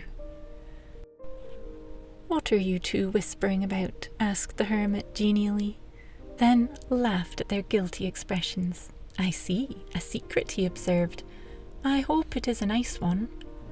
"It isn't a secret really," blurted out Debbie. "We were talking about you." "Debbie!" hissed Robin furiously. "Oh, I see," said the hermit, who didn't see at all.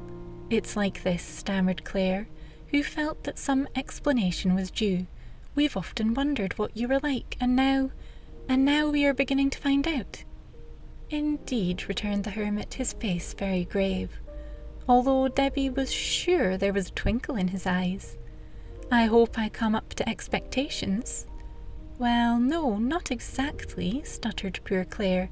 "That is, we thought—" She looked appealingly at Robin for support.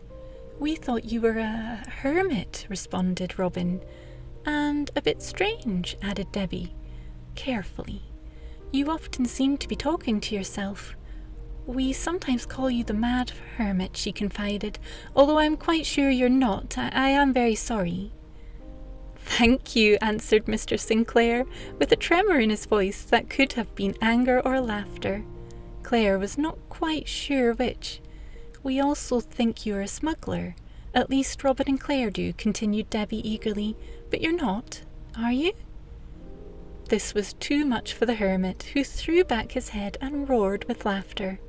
A hermit, mad, and a smuggler? He gasped when at length he regained his composure.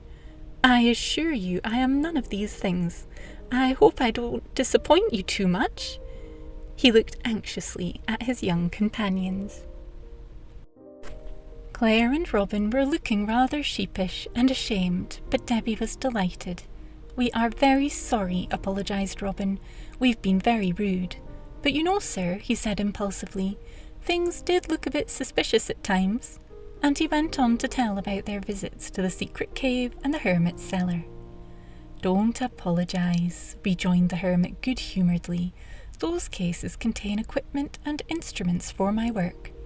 But I'm sure I should have made the same mistake. And," he added, "I wouldn't have missed this afternoon for anything. In fact, I don't know when I have enjoyed myself so much." You know, he mused, in some ways you are quite right. I'm not a hermit, but I do live on my own, and I'm a very lonely person. I think it would be most kind of you all if you would one day come and visit me, just sometimes. He concluded mischievously, You can find out just what I am really like and what I do. I assure you, you will have a most interesting time. He turned to Hugh, who had taken little part in the conversation. Will you all come to tea tomorrow afternoon? He invited. His grey eyes looked straight into Hugh's, and Hugh instinctively trusted him. We would like to, he accepted, to the evident satisfaction of the other three. That settled then, stated the hermit. Now tell me about yourselves. For a while they walked along together, talking and answering questions until Mr. Sinclair announced, This is where I leave you. He indicated a footpath along which Raider was already ambling. I'll see you tomorrow. He smiled, and with a wave of his hand he turned aside and strode off across the moors. Chapter 7. Seeing Stars. How do we get to the hermit's house? Asked Claire. We can't go through the cellar today. She, Robin and Debbie were waiting for Hugh a short distance from the captain's cottage. I know the way, responded Robin. I found the other entrance when I was watching him one day. Hugh is late, said Debbie restlessly. I wonder what is keeping him. Here he comes, announced Robin, and presently Hugh joined them, breathless and full of apologies. Uncle Tom is unwell, he explained. I think it must be one of his fever attacks coming on. I don't like leaving him, really, but he said it would be all right. The other three looked concerned and expressed their sympathy, but soon forgot the captain's illness as they followed Robin along the cliff top to a large house half hidden by sheltering pine and fir trees. The wilderness, read out Debbie as they pushed open a heavy wooden gate. What an appropriate name, observed Claire, looking round at the uncultivated garden. Heather and fern grew in dense profusion right to the edge of the winding path, and banks of rhododendrons, red, white and mauve, bloomed on every side. Through the trees beyond the house could be seen glimpses of the sea stretching away to the horizon. Nearer, the house, flowering shrubs and Virginia creeper made splashes of colour against the house. It was a garden that somehow reflected the character of its strange owner. Raider heard them coming and barked a noisy welcome that brought Mr. Sinclair to the porch. I am very pleased to see you, he greeted them. Shall we sit in the courtyard for a little while? My help from the village has left tea all ready for us. After tea, I'll show you round the house. Tea progressed merrily.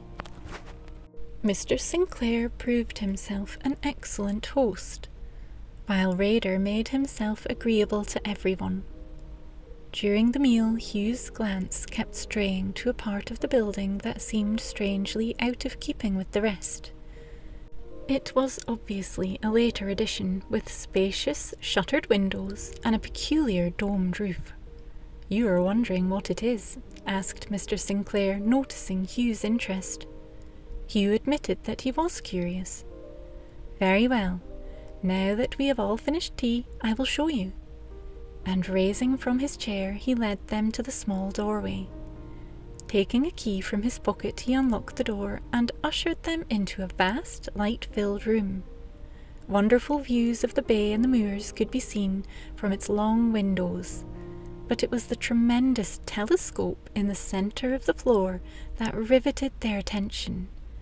It pointed towards the dome-shaped glass roof. Hugh turned to Mr. Sinclair, his eyes shining. "You're an astronomer," he declared. "Oh, I've always wanted to look at the stars through a powerful telescope." Mr. Sinclair smiled at Hugh's enthusiasm. "I can't promise you the stars today," he answered. "Being summertime, it will not be dark enough until very late. But the moon rises early, and perhaps you will be able to look at it before you go." He then proceeded to describe and explain the elaborate intricacies of the giant telescope. He pressed a button on the huge instrument and it swung smoothly around. He pressed another and the domed ceiling slowly opened. The four watched in astonishment as the hermit, or Mr. Sinclair now, manipulated the telescope into a variety of positions with effortless ease. "This is my hobby," he informed them, as with a flick of a lever he found the great glass roof above them. "Now I'll show you my work." He went to a door on the left. This is also unlocked and leads to a smaller room. It was crowded with all the paraphernalia of a research chemist. Benches littered with test tubes and reference books stood around the walls, and on one of them was an instrument similar to yet vastly different to the one they had just seen. "My laboratory," stated Mr. Sinclair. "You may look around, but please don't touch anything. I have several experiments on hand, and some are very important." He took them slowly round the laboratory, explaining various things as he went. "This, as you no doubt know, is a microscope, and with it I can examine the smallest things in nature, germs and bacteria. I am trying to track down the cause of some of the diseases that cripple and kill those people unfortunate enough to suffer from them." Robin's glance roamed around the room and came to rest on some packing cases. He stared guiltily as he recognized them. They were the ones he had seen in the cellar. Resting on the top was a partially opened package, which looked very much like the parcel Pedro had handed to Mr. Sinclair. "That is some very delicate and valuable equipment," said their host. "I had it made specially. In fact, it is so delicate I could not trust it to ordinary means of transport. Pedro brought it round the coast by boat and into the house via the cave and cellar. A route," he twinkled, "which you already know." They lingered a while in the laboratory, while Mr. Sinclair described the various instruments and their uses, and explained in detail some of the experiments he was working on. Hugh and Robin were intensely interested, but the two girls, especially Debbie, soon began to tire. They looked longingly through the window at a little footpath that ran across the garden and disappeared between clumps of rhododendron bushes and pine trees. Mr. Sinclair saw their wistful look. "That is my private wood," he told them. "It leads to the top of the cliffs. Would you like to take Raider for a walk?" Claire and Debbie turned from the window, their faces alight with pleasure, while Hugh and Robin quickly lost their absorption in scientific experiments and enjoyed the girls in a chorus of agreement.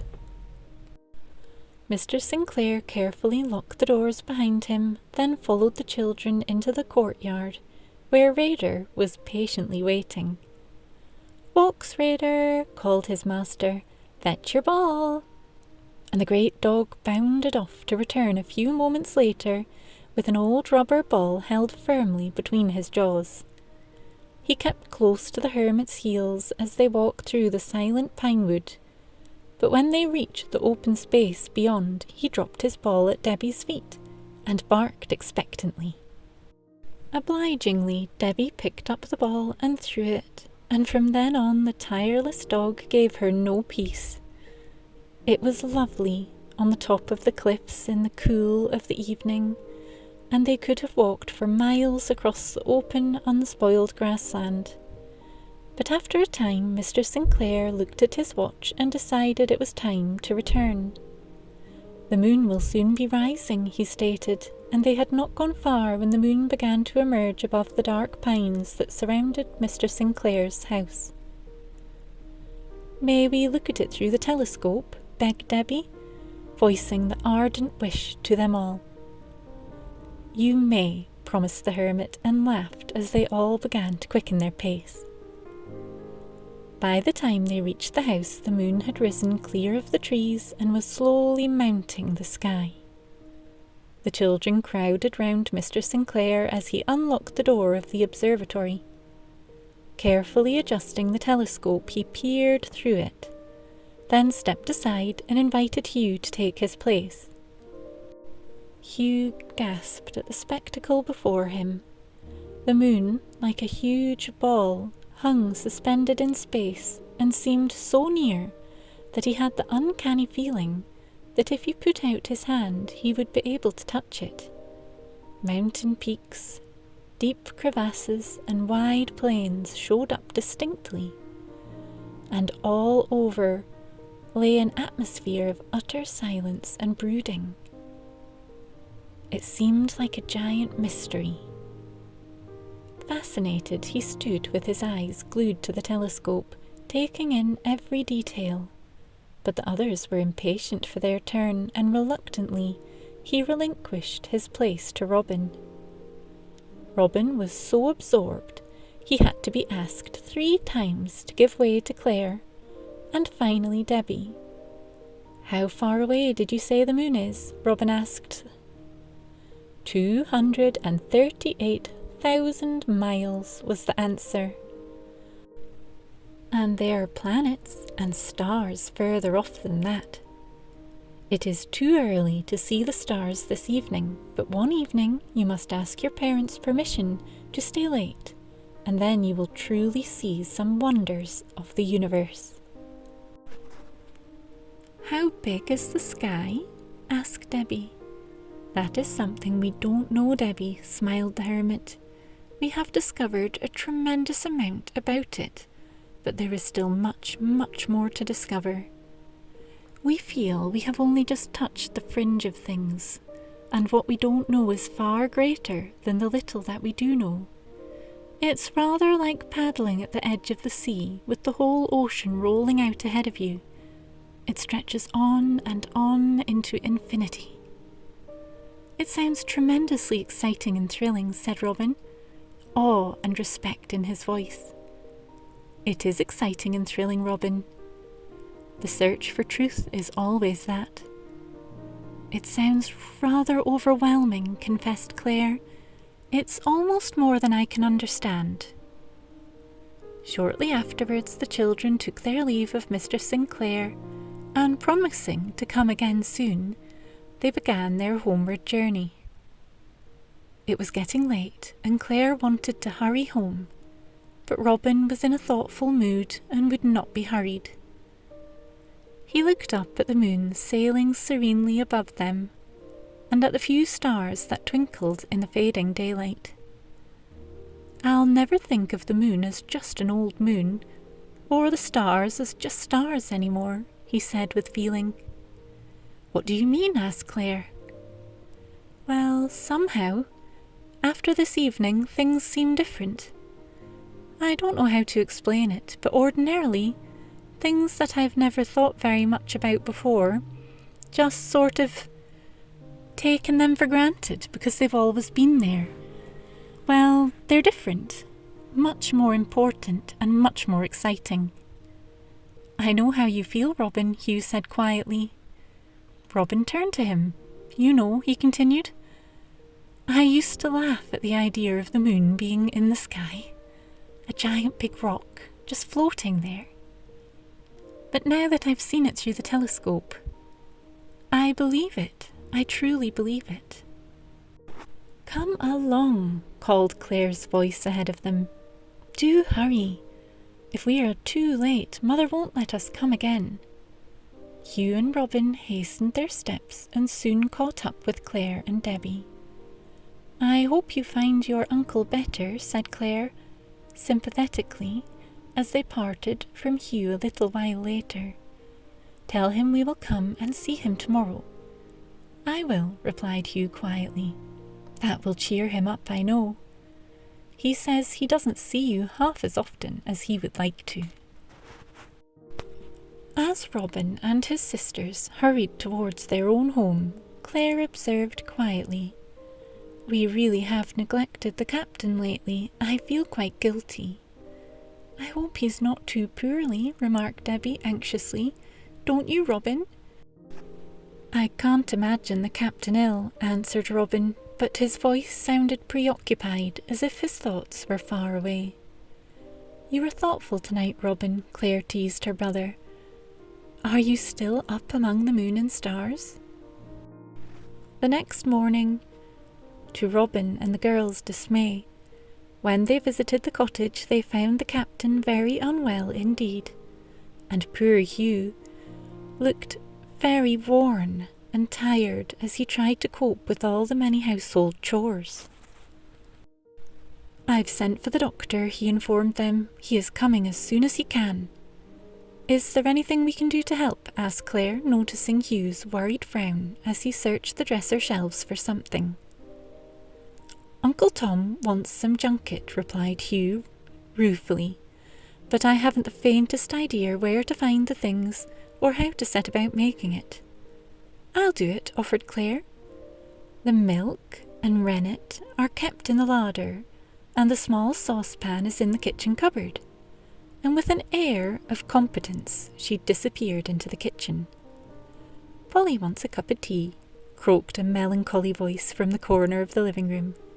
"Oh dear," sighed Hugh, "I haven't given Polly any breakfast yet. Poor old Polly." "I'll give her some," volunteered Debbie, and she went to the dresser drawer and took out a packet of seed. "There you are, Polly," she said cheerfully, and she poured out a generous helping. "That will make you feel better. Now I'll get you some fresh drinking water." "I could do with a cup of tea myself," remarked Hugh. "I think I could just about manage to make that properly." "Have you had any breakfast?" inquired Claire, coming into the room at that moment. "No," confessed Hugh, "but I'm not really hungry." "Now you just sit down and eat something," ordered Claire.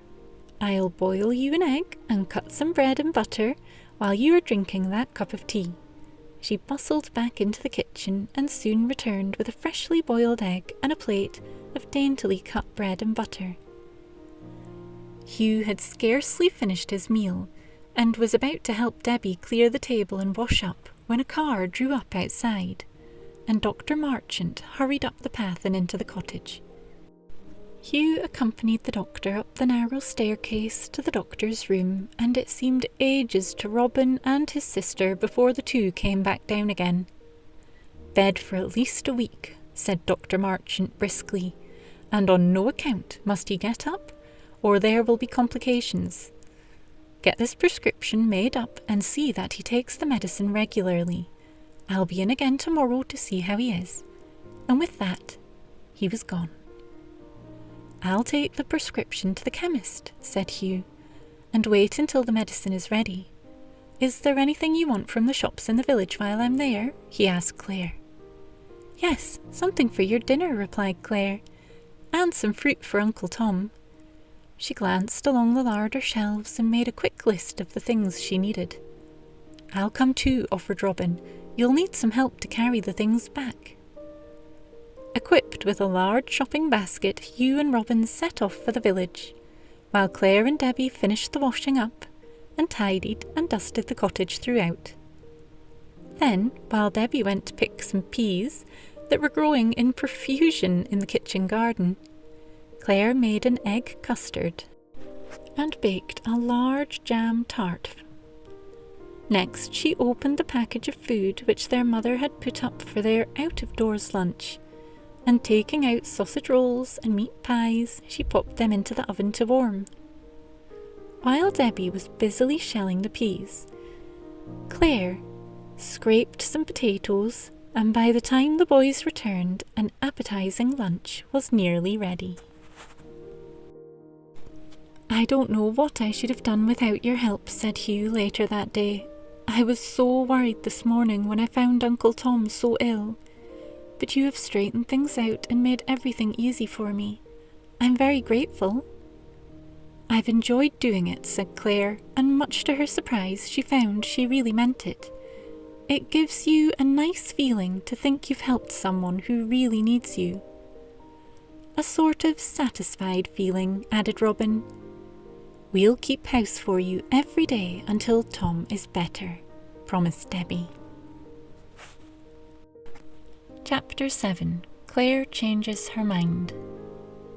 True to their promise, Robin, Claire and Debbie arrived at the cottage early the next morning, and after inquiring anxiously after the captain, set about the various household tasks waiting to be done.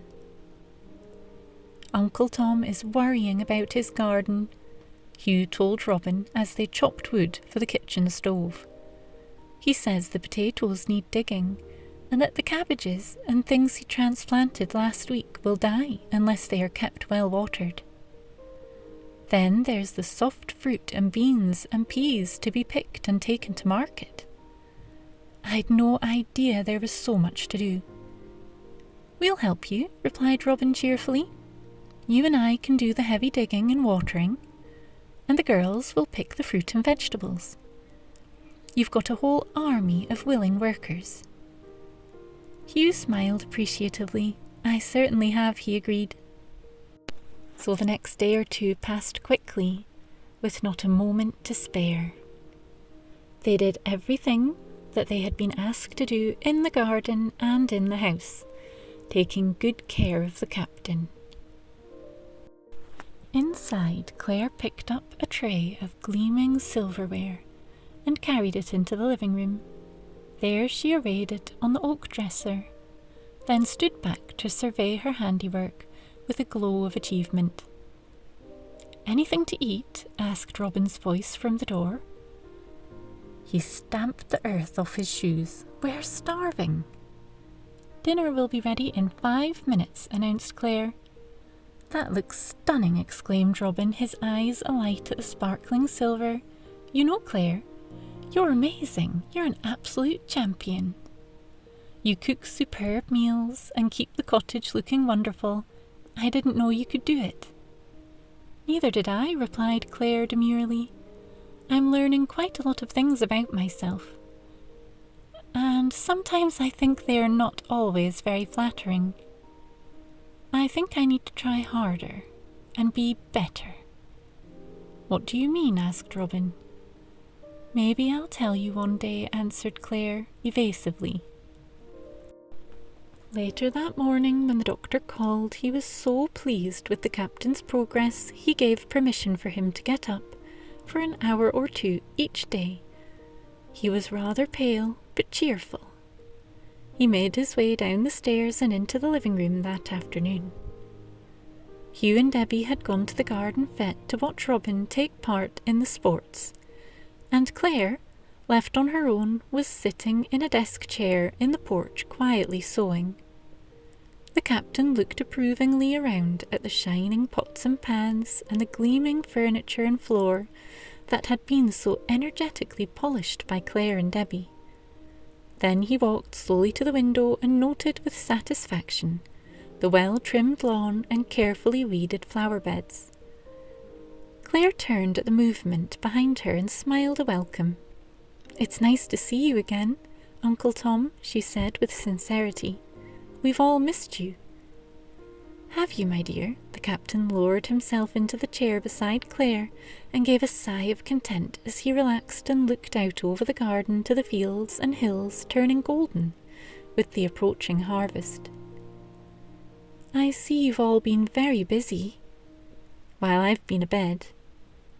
And an uncommonly good job you've made of it, too. Claire smiled and continued with her sewing. Uncle Tom watched as her nimble fingers stitched away at the colourful embroidery. Why didn't you go to the fete with the others, my dear? He asked. Claire flushed and looked embarrassed. I decided not to take part in the beauty contest. I wanted to stay here with you and take good care of you. I didn't want to leave you alone. The captain looked at her thoughtfully. That is very kind. You're missing out on something that you have looked forward to for so long, for me. I can't tell you how grateful I am and how much I appreciate you. The captain looked at her kindly. I am very lucky to have you and the others in my life. Claire smiled, and we're lucky to have you too. He had hardly finished speaking when Debbie came racing up the garden path. Robin won nearly all the prizes, she exulted. He was better than anyone else there, And Claire, you could have won the beauty contest easily. The entrants weren't half as pretty as you." "Hush, Debbie, don't get so excited," provoked Claire. "Here come the boys. Let's hear what they have to tell us." Robin, flushed with victory, came up the garden path, closely followed by Hugh, and for the next few minutes Claire and the captain listened to their exuberant account of the afternoon's activities. Chapter 9. Treasure Trove. "Let's go down to the cove after lunch today," suggested Claire.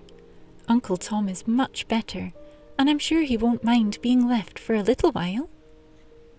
Uncle Tom, who was resting in the sunny porch, looked up from the paper he was reading.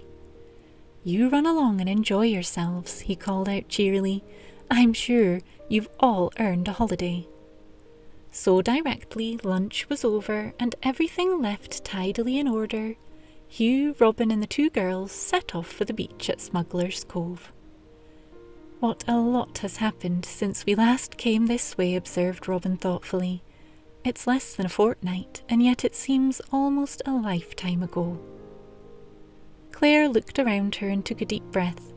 The long coarse grass and the sand dunes waved gently in the breeze, and ahead of them the sea sparkled and danced in the bright sunlight. "It was a different lifetime in a way," she said slowly. "The last time I walked down this path I was only interested in having a good time and living for my own pleasure. But now everything has changed. Life seems different, more interesting and exciting. It's as if there is much more to life than just ordinary everyday things." "There is more," Hugh answered her. "This life is only a very small part of life. We will all grow up and change again and again as we grow. Growing up is an adventure." Before they knew it, they had reached the beach, and clambering over the pile of seaweed-covered rocks, they stood once more in the little sheltered cove. "There seem to be more rocks lying around," observed Robin. "I think some of the cliff must have fallen away."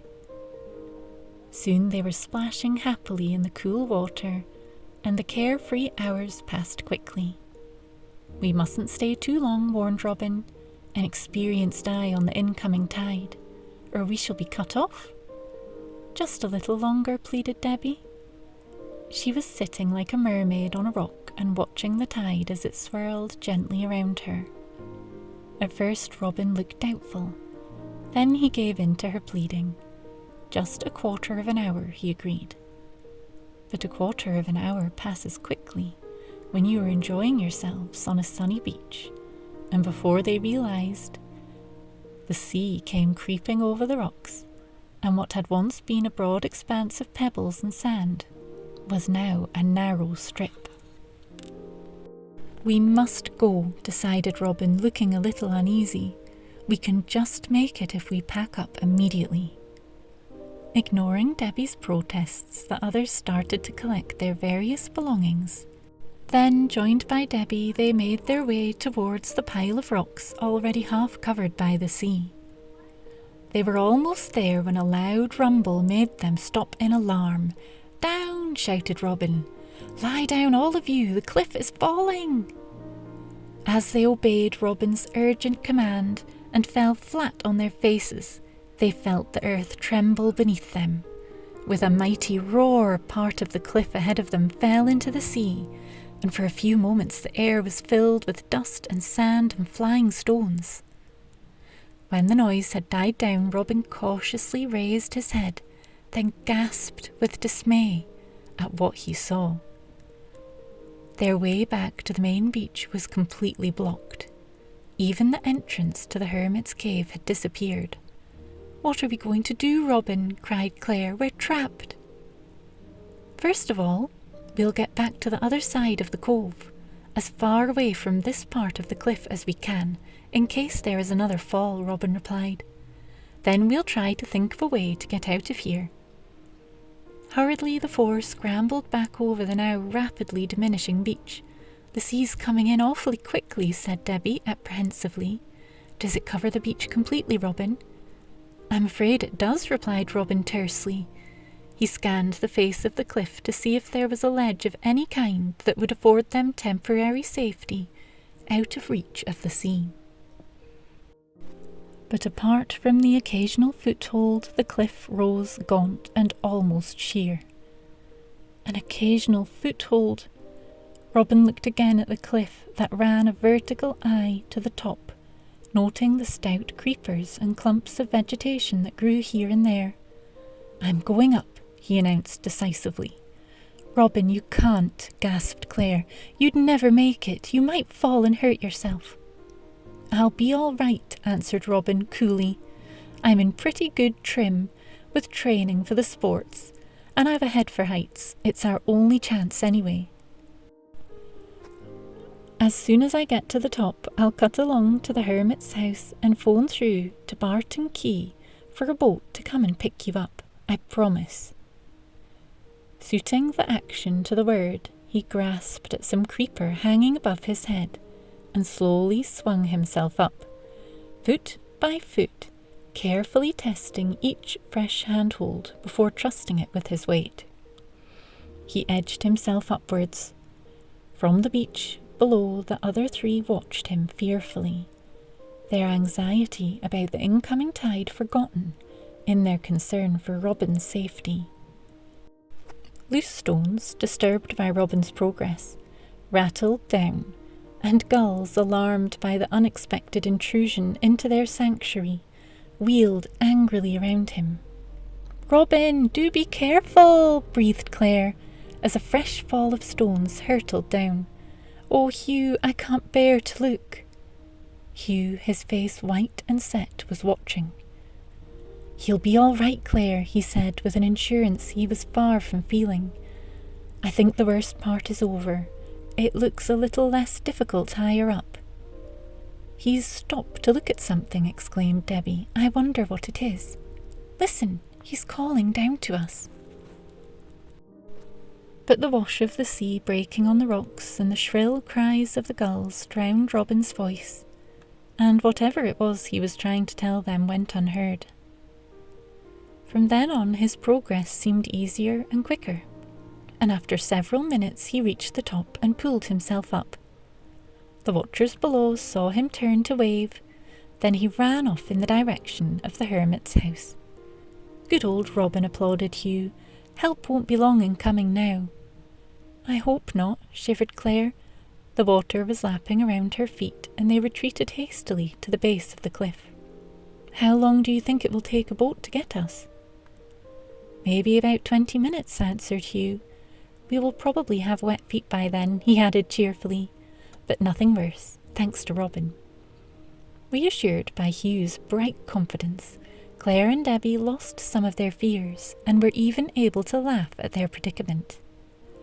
Valiantly, Hugh kept up a patter of nonsense and fun conversation to distract their thoughts from the relentlessly rising water.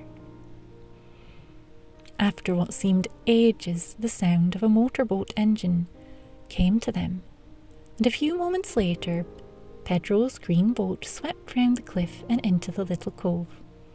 Thankfully, they clambered into the boat, assisted by smiling Pedro, who, once they were safely aboard, took them round the fallen cliff to the main beach. Here, Robin was eagerly awaiting them, and it was obvious that he had something of intense interest to tell them. Impatiently, he brushed aside their admiration and thanks for his daring climb that had made their rescue possible. "I've found it," he cried excitedly. "I've found it." "Found what?" asked the other three in amazement all at once. "The smuggler's treasure," he answered dramatically. "We always said we'd find it one day. I saw it as I was climbing the cliff. But come along and I'll show you. It's quite easy to reach." As eager and excited as Robin himself, the others followed him up the goat track and along the cliff top until they came to the spot that overlooked Smuggler's Cove. "Look down there," Robin told them as he drew back the overhanging bushes. Hugh, Claire, and Debbie peered over his shoulder to see some roughly hewn steps. They were worn and broken down with the passage of time and exposure to the wild elements, but they still afforded a firm foothold. Stunted mountain ash and hawthorn bushes that had managed to root in the sparse soil in the clefts of the rock not only hid the steps from view, but also rendered them comparatively safe. "Follow me," ordered Robin, "but take care."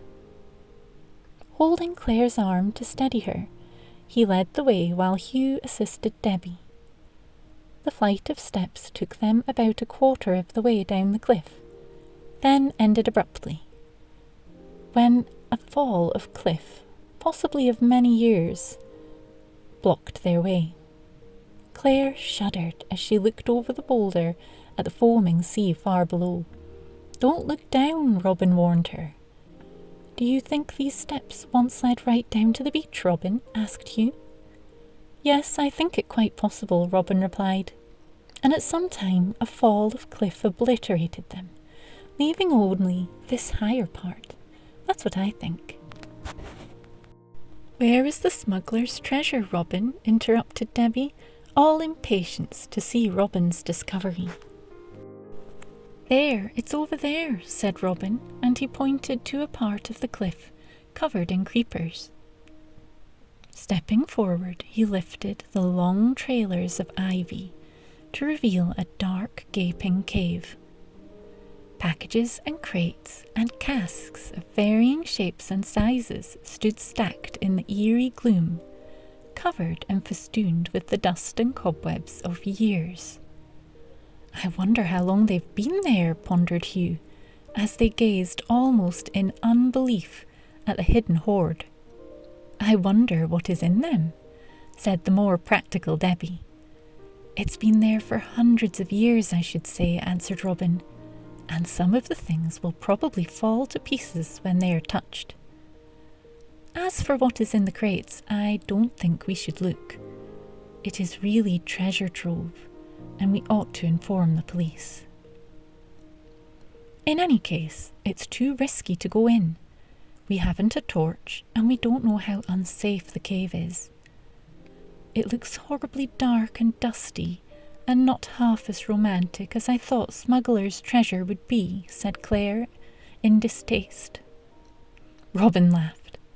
"It will probably look more romantic when the cases are open. It will certainly be interesting to learn what we have discovered. But now let's get back and tell someone. Oh, I forgot, we must go and inform the hermit that you are safe. He was quite concerned when I told him what had happened." Chapter 10. Wonderful News.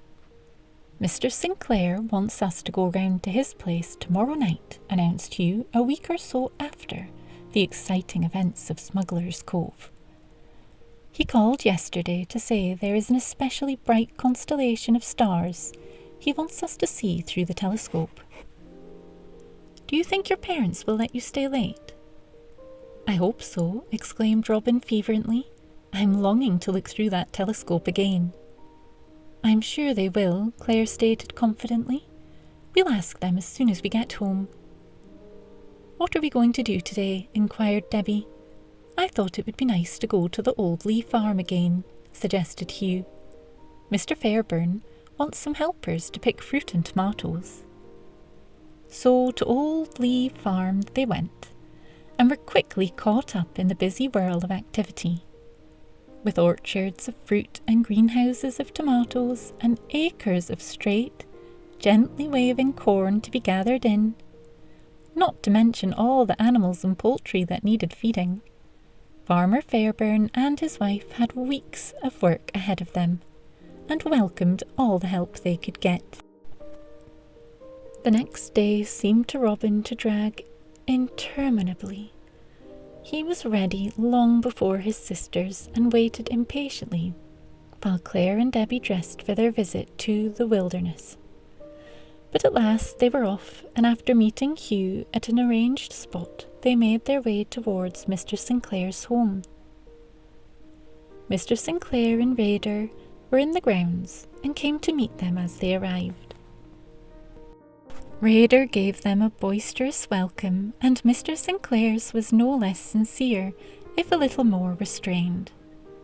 After tea they all strolled through the woods and across the cliffs, as they had done on the children's previous visit, and then as dusk began to gather they returned to the wilderness, and sat in the courtyard and talked while they waited for darkness to fall and the stars to appear. The air was still warm, and scented with the heavy perfume of pine and fir. Bats like huge black butterflies darted to and fro above their heads, and at first Claire and Debbie ducked apprehensively when they came near, but they soon realized that the relentless, nocturnal creatures were only interested in catching the numerous insects that were flying about. Larger white moths drifted languorously from bush to bush and flower to flower. In the woods they heard owls, and nightjars begin to call. "How long before we can look through the telescope?" asked Debbie. "Soon, my dear, soon," replied Mr. Sinclair. He looked at his watch. "In about half an hour." A moth, newly emerged from its chrysalis, fluttered awkwardly by and brushed against Claire's face before coming to rest on a bush by her side. "It won't hurt you," the hermit reassured her, as she drew back in alarm. He gently coaxed the moth onto his fingers where it clung tenaciously, while it opened and folded its wings. Robin watched fascinated. "It's beautiful," he exclaimed. "May I hold it?" The hermit transferred the insect to Robin's outstretched hand. Then from his pocket he drew a small, modified magnifying glass. "Examine the moth through this, Robin," he suggested. "I think you will be interested." Robin took the glass and held it above the moth, then gasped in delight. "It's wonderful," he cried. "Wow, all that beautiful marking and tracery and the furry bits on its legs and antennae, like hundreds of little feathers." "Oh, let me look, Robin," begged Debbie, leaning over her brother's shoulder.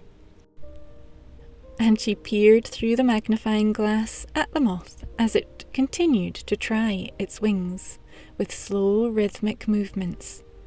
Claire and Hugh craned forward to watch. "It's exquisite," breathed Claire. "It's so perfect in every detail. I'll never be scared of one again." Hugh took the moth from Robin and gently placed it in the azalea bush, and there was a very thoughtful look on his face as he returned to his seat. The tiniest insects in the garden, and the stars in the sky, and the planets whirling in space, everything was so wonderful and so unique and interesting. Robin looked up into the deepening blue of the sky, now sprinkled with twinkling lights. To think that those stars are millions of miles away. Shall we ever understand space, I wonder? "Time and space, the two great mysteries," commented Mr. Sinclair. "Come along.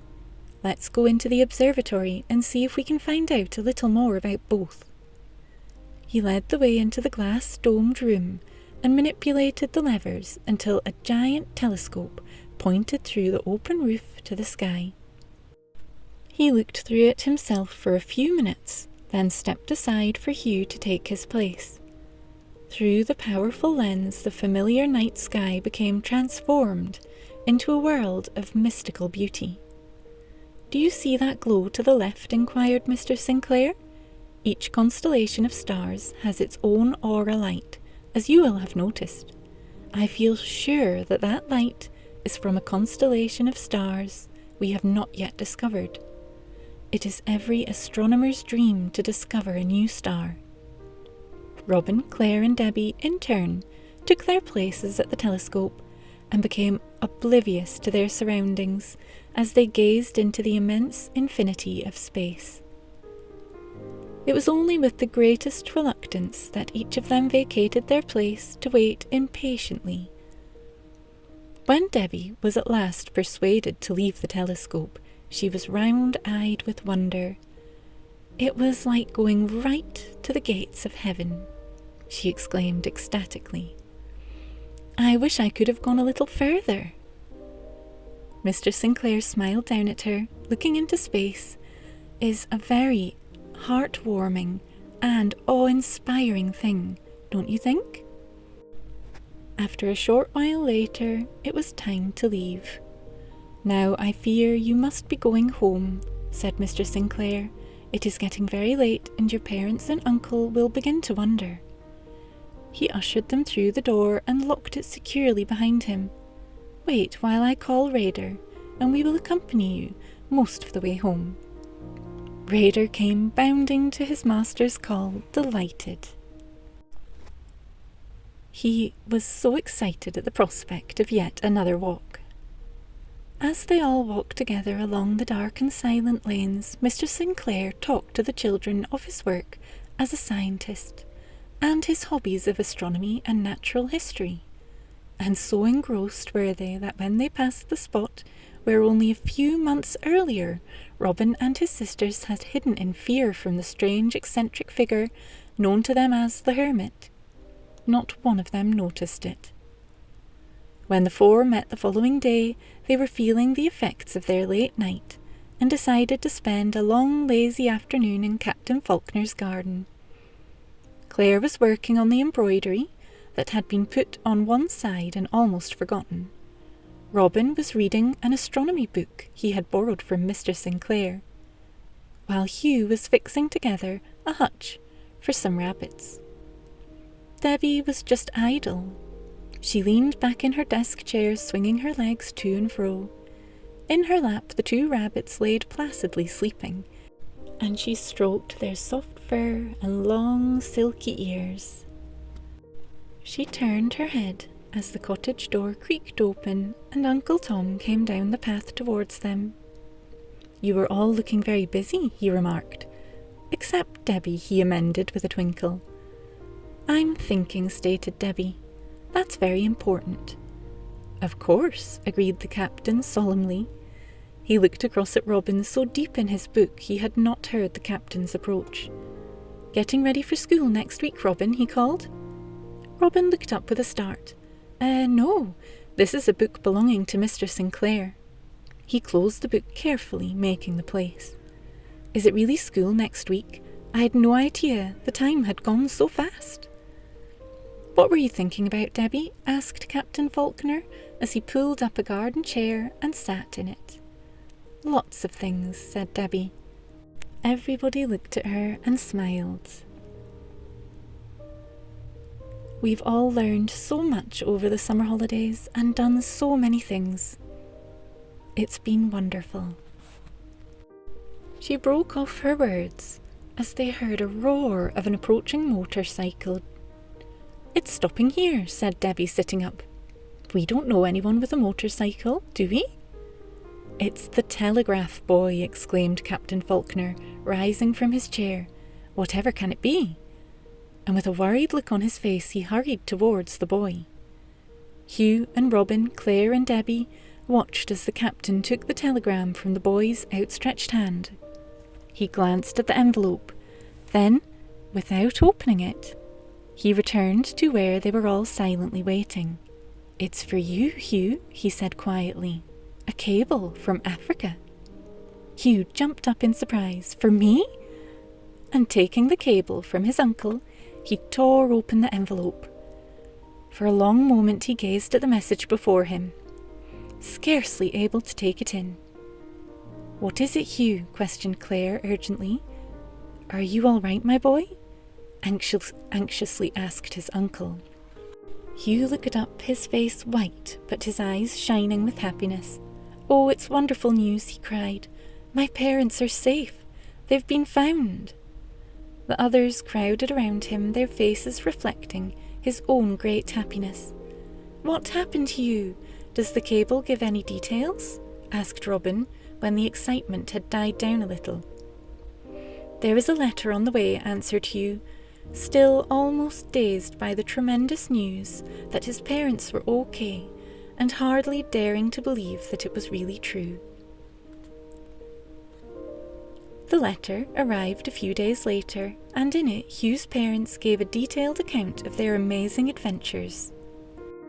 A week later, when school began, Hugh was safely on a boat heading back to Africa and his parents. Debbie, Robin and Claire knew they would miss him greatly and promised to write as often as they could. This was one summer holidays no one would ever forget. The end.